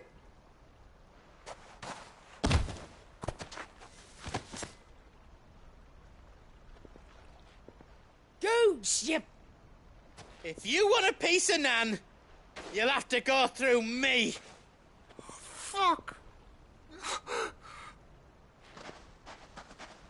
You great galoot. Out of the way, I can handle this myself. So, wet legs, you remember what you told me when we last met? An eye for an eye. Wise words, Sam. Wise words. And now, it's time to collect.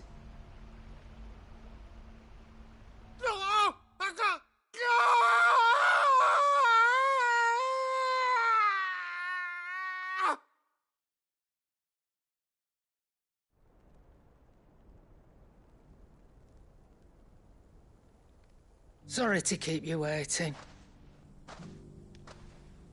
Is he... Dead? No. But I reckon he wishes he was. It isn't easy going through life one eye short of a pair. After all, I should know. You don't mean... Oh, don't tell me you didn't notice. Lost it to old Wet Legs back when we were working the same routes. Said I'd stolen from his strongbox. I'd done nothing of the sort, mind, but that didn't stop him taking his little revenge. So I took some of my own. Sorry, lost everything. His coin, his clients. Always knew he'd be back one day to claim his due. But he crossed a line dragging poor Goots into this.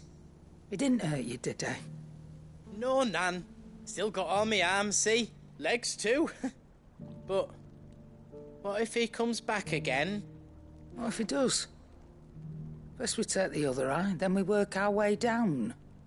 He'll learn his lesson soon enough. But something tells me the Wet Legs has learned it already. Right. Let's get you back to the hideaway. You've attracted quite enough attention already. Ta-ra, Clive. Remind me never to cross you, Karen.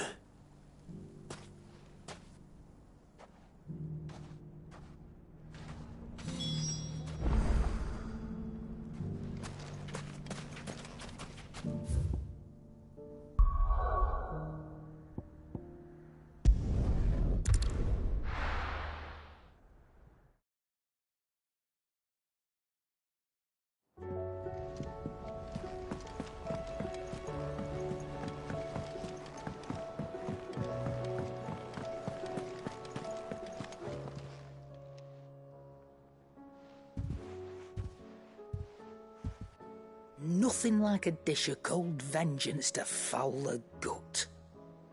I'm sorry, Nan. I didn't mean to make things worse. I just thought I had to protect you. Like you've protected me. Aye, well, someone had to. Your parents certainly didn't give a whit for your well-being. Reckon the both of us would be worse off if I'd not taken you on. You've always been me right eye, Goots. And I'd have you stay that way. So don't you dare go looking for trouble again. Well, I will. If you ever need help, I'll do it again and again, and you can't stop me. Why, you big lump. Fine.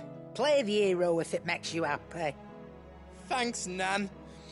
I won't let you down. There's nothing he wouldn't do for you. That's as maybe. But if he's ever to make his own way in life, he'll need to start looking out for himself as well. Till then, he'll need people to watch his back, just like you did in Dalimil. Don't think I didn't appreciate that. Of course. His family. Stop it. You make me one good eye, mister. I don't go thinking that'll do you any favours. A potion today'll cost you the same as it did yesterday.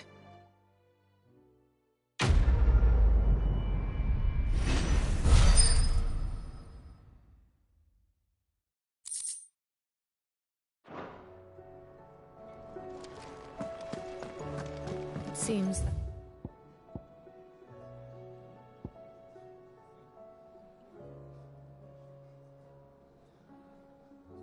Hideaway's lost its Blasted appetite. book. Here, you put me in this situation, Clive. You can bloody well get me out of it. I need a hand with a recipe. Are you sure it's me you're looking for? I'm not much of a cook. I'm all the cook will be needing, thank you very much. What I want from you is a little of your time, right? Oh, and perhaps your sword. You remember Ivan's stew, right? Well, despite the look of the thing, and that awful stench, people wolf it down. So I thought I'd try making one of these supposed masterpieces myself. Had a peek at the book and gave it a go, but, well... It wasn't as straightforward as you'd hoped. Ivan had the same problem. Yeah, but this is my blimmin' kitchen, and I will not be outdone. So if you don't want to be seen as playing favourites, I suggest you lend me a hand. I've never been one to play favourites, Molly. And I would be only too happy to lend you a hand. So, what's on the menu this time? A fried mortress of skyworm. That's one heck of a name, innit? Recipe seemed easy enough to an old hand like myself. Thought I'd followed it to a T. Only, turns out skyworm livers and drake's mint are not what I thought they were. At least I hope they're not, given the rancid mess they made. Yvonne said the recipes in the culinary pilgrimage date back centuries. Who's to say the ingredients even exist anymore? Well, that's a question for a scholar, wouldn't you say? Perhaps you know of one? Kindly old fella who haunts the shelves, maybe? Fine. I'll go and speak to Harpocrates. Perhaps he'll know something. And if he does, I'll see if I can find your ingredients for you. You do that. Lest we forget, you've got a reputation to uphold.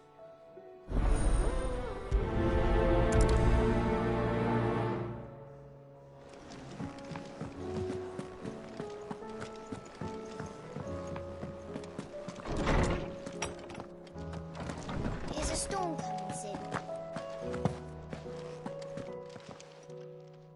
Lawsman Harpocrates. I've come to pick your brain if you don't mind.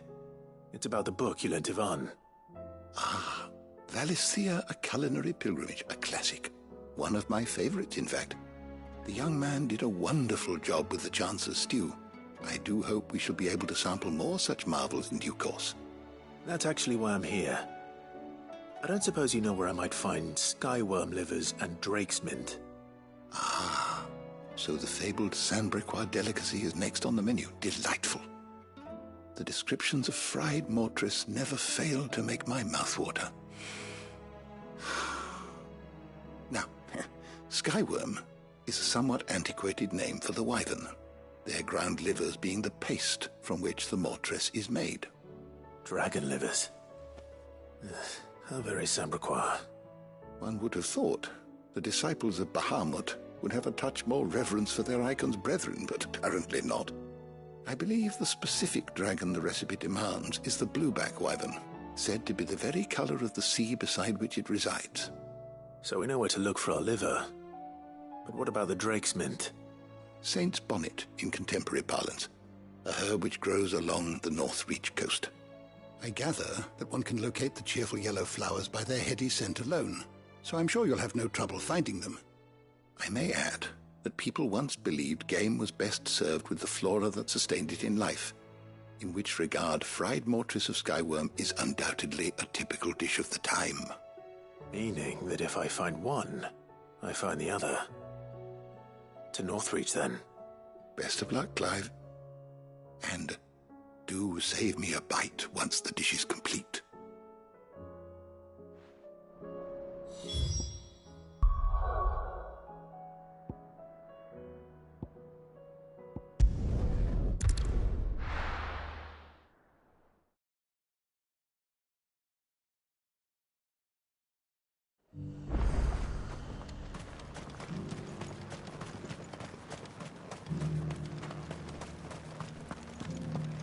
There were ghosts at the gates not days ago. You needn't fret. The creatures are...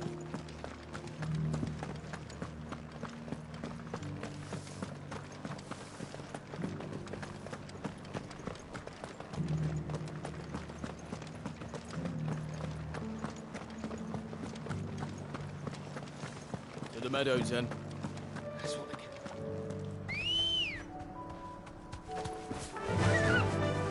Fly, Ambrosia.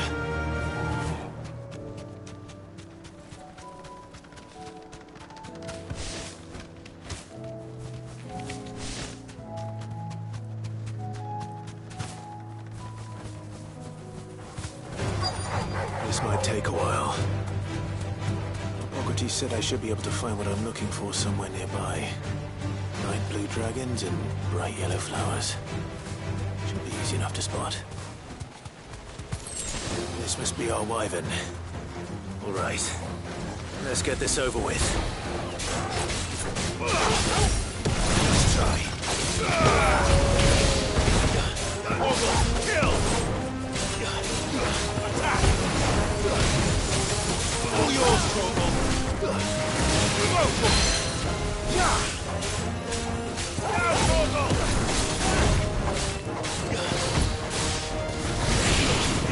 Torgal, kill! Get him!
That's the wyvern's liver. Now I just need to find the herbs. Bright yellow with a heady scent. Ugh.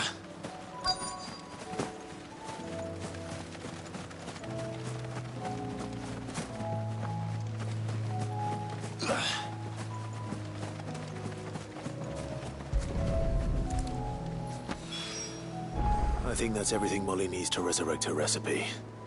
Better head back.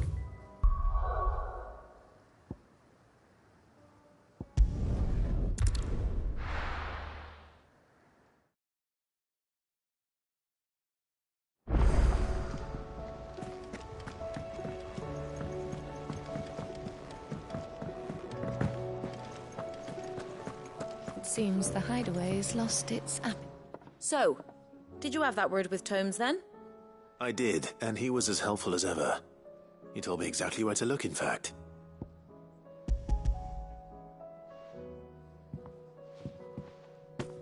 And what precisely will I be cooking up? Or is it better not to know? Blueback wyvern liver. And, a herb known as Saint's Bonnet. Ah, wyvern livers, was it? Well, at least it weren't actual worms, I suppose. Now then, you stay right where you are. I've got some cooking to do. Let's hope these grand old chefs of yore knew what they were on about.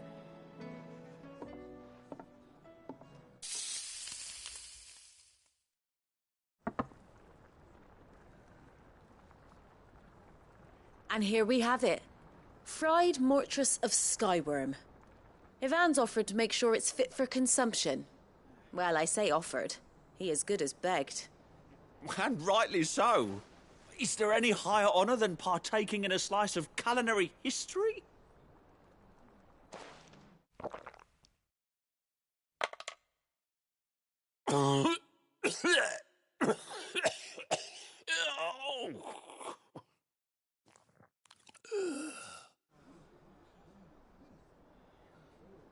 So, not fit for consumption then? What witchery is this? The crackle of the crust gives way to an almost violent richness. Yet, it is the piquant kiss of the saint's bonnet that tames this savage dish. It is a tour de force. A force of nature, even. A maelstrom of flavour and sensation. A graceful beast emerging from centuries of slumber. I think he likes it. Well, I can't quite tell with all that nonsense he's talking. But I reckon you might be right. It was decent then, I take it. Decent? It's remarkable. And I defy any man to say a word to the contrary. Sid, might I suggest that you command a party of your finest men and women to procure a dozen blueback wyverns forthwith? I'll give it some thought.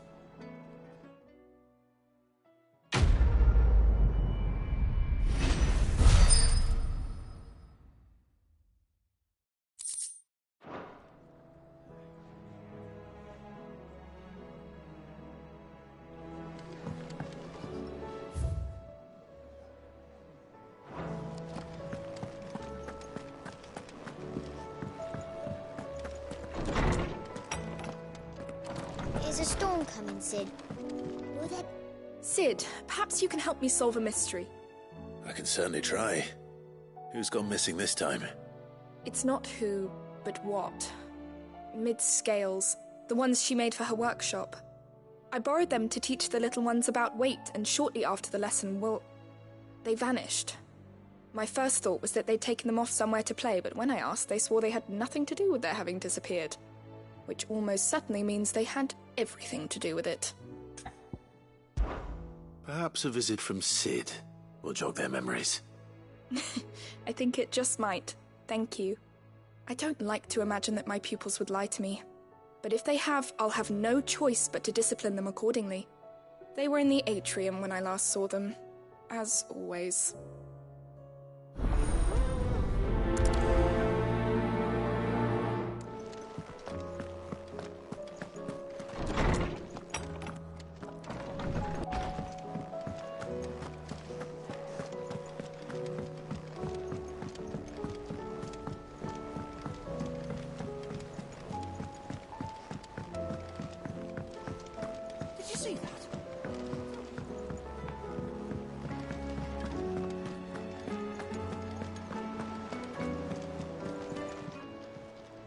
How are you doing? Here you go. Think you can help?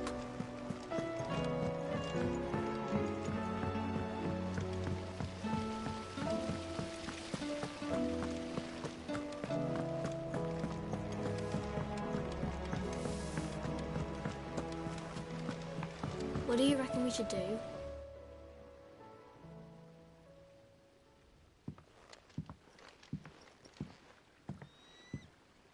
Sid! Hard at your studies, I see. And what is that? It's not a set of scales, is it? No. Of course it isn't. Well, not anymore, it's not. Oh, And just how long hasn't it been one? we're sorry. But we didn't break them. We dismembered them. Just like Miss Mididol showed us. Miss Mididol? And why would she have you dismembering her creations? Because that's the only way to become a ninja-neer.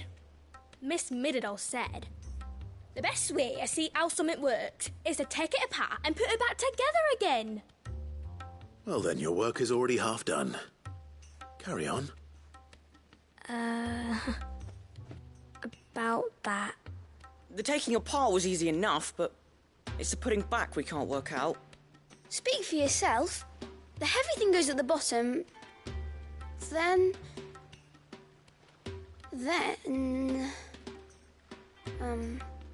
You three need to learn to take responsibility for your actions. So let's have a look at these parts with fresh eyes, shall we?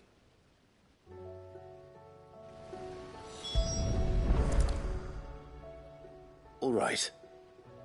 Everything here was once part of Miss Mididol's scales.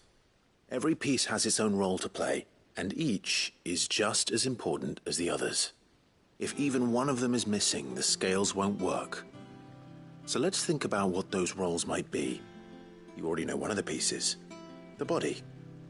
Its role is to support everything else. But what of the others?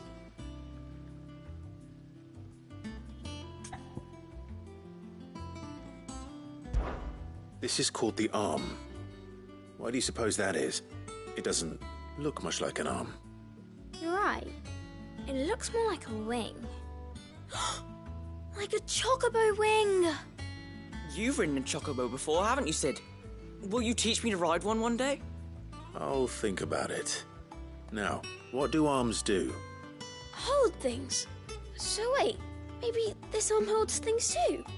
Good thinking. You're on the right track.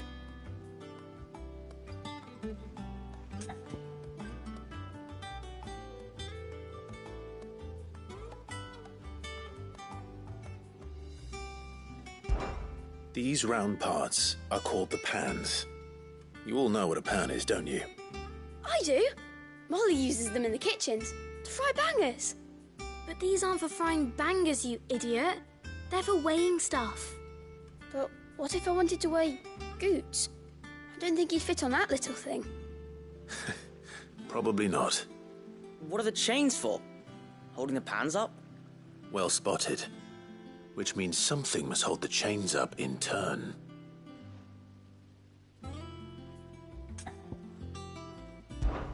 This tiny piece is what's called a cogwheel, or gear. Have you ever seen one before? I have. Miss Mididol's dungeon is full of them. Most are on the floor. She puts them in all her inventions. They spin round and round and round and round and... That's right. They're very useful when you want to make things move. Do you remember if there was anything on the scales that moved? I remember the arm moved when I tried weighing an apple. And then somebody ate it. It's not my fault. You shouldn't have tried weighing it before lunch. You know what part's supposed to move and how it's supposed to move. So, let's put the pieces together first, see what doesn't move, and then stick the cogwheel to that. Not a bad idea. You see? It's not so difficult. So, now that we've taken stock of the parts and learned what they do, what do you think? I think we've got it. Then here's what we'll do. You tell me what goes where, and I'll put the scales together. Well, obviously you need to start with the body. All the other pieces fit onto it, don't they? And the arms go on the body, just like real arms. Or wings, if you're a chocobo. And then the arms hold the pans by the chains. Very good. Let's see if that works. There. All finished.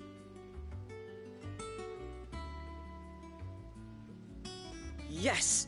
We did it! Well, with Sid's help. Oh, I just put the pieces together. It was you three engineers who showed me how. That's right. We're Miss Mididol's hairs. Her hairs? Yeah, hairs for the future. She's showing us her secrets now, so we can help out the hideaway when we're older. What do you think, Sid? Are we almost ready? With a little more help from Miss Mididol and Miss Shirley, I'd say it won't be long at all. You hear that? It won't be long. Until then, though, do try to be honest with Miss Shirley.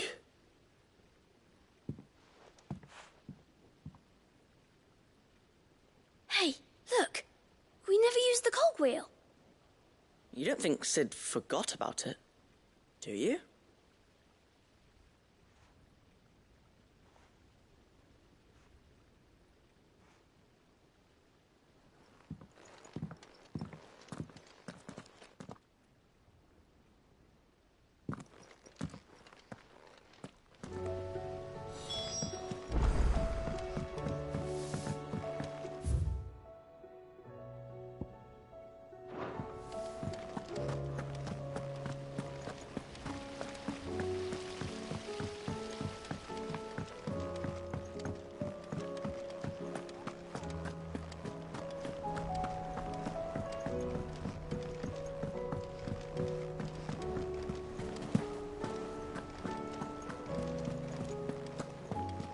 Mindless though they are, an Akashic horde large enough to besiege the free cities is not to be trifled with.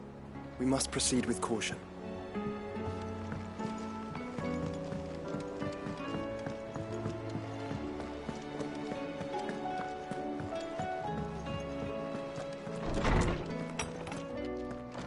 Is a storm coming, Sid? Well, did you solve the mystery? It was as you thought. The children had the scales, or the parts of them at least. They dismantled them to see how they worked. Oh, no, Mid will have my head. Thankfully she won't. This might even have been her idea.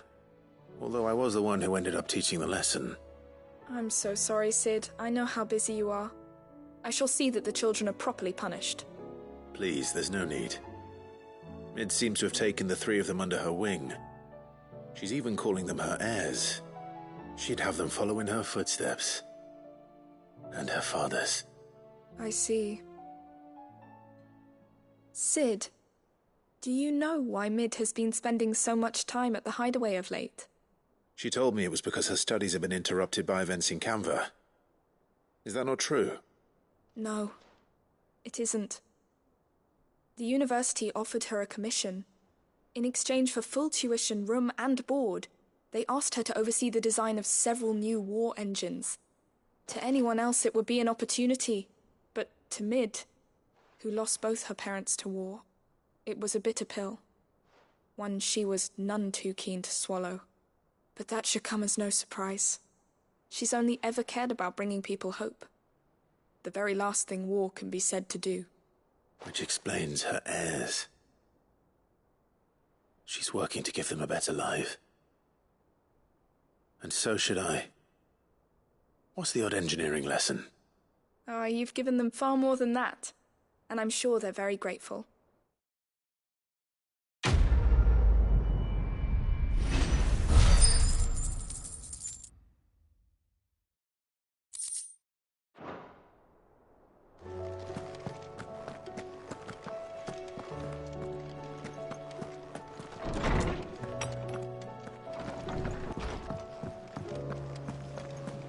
Seems the hideaway is... Did you see the pair that got hauled into Tyre?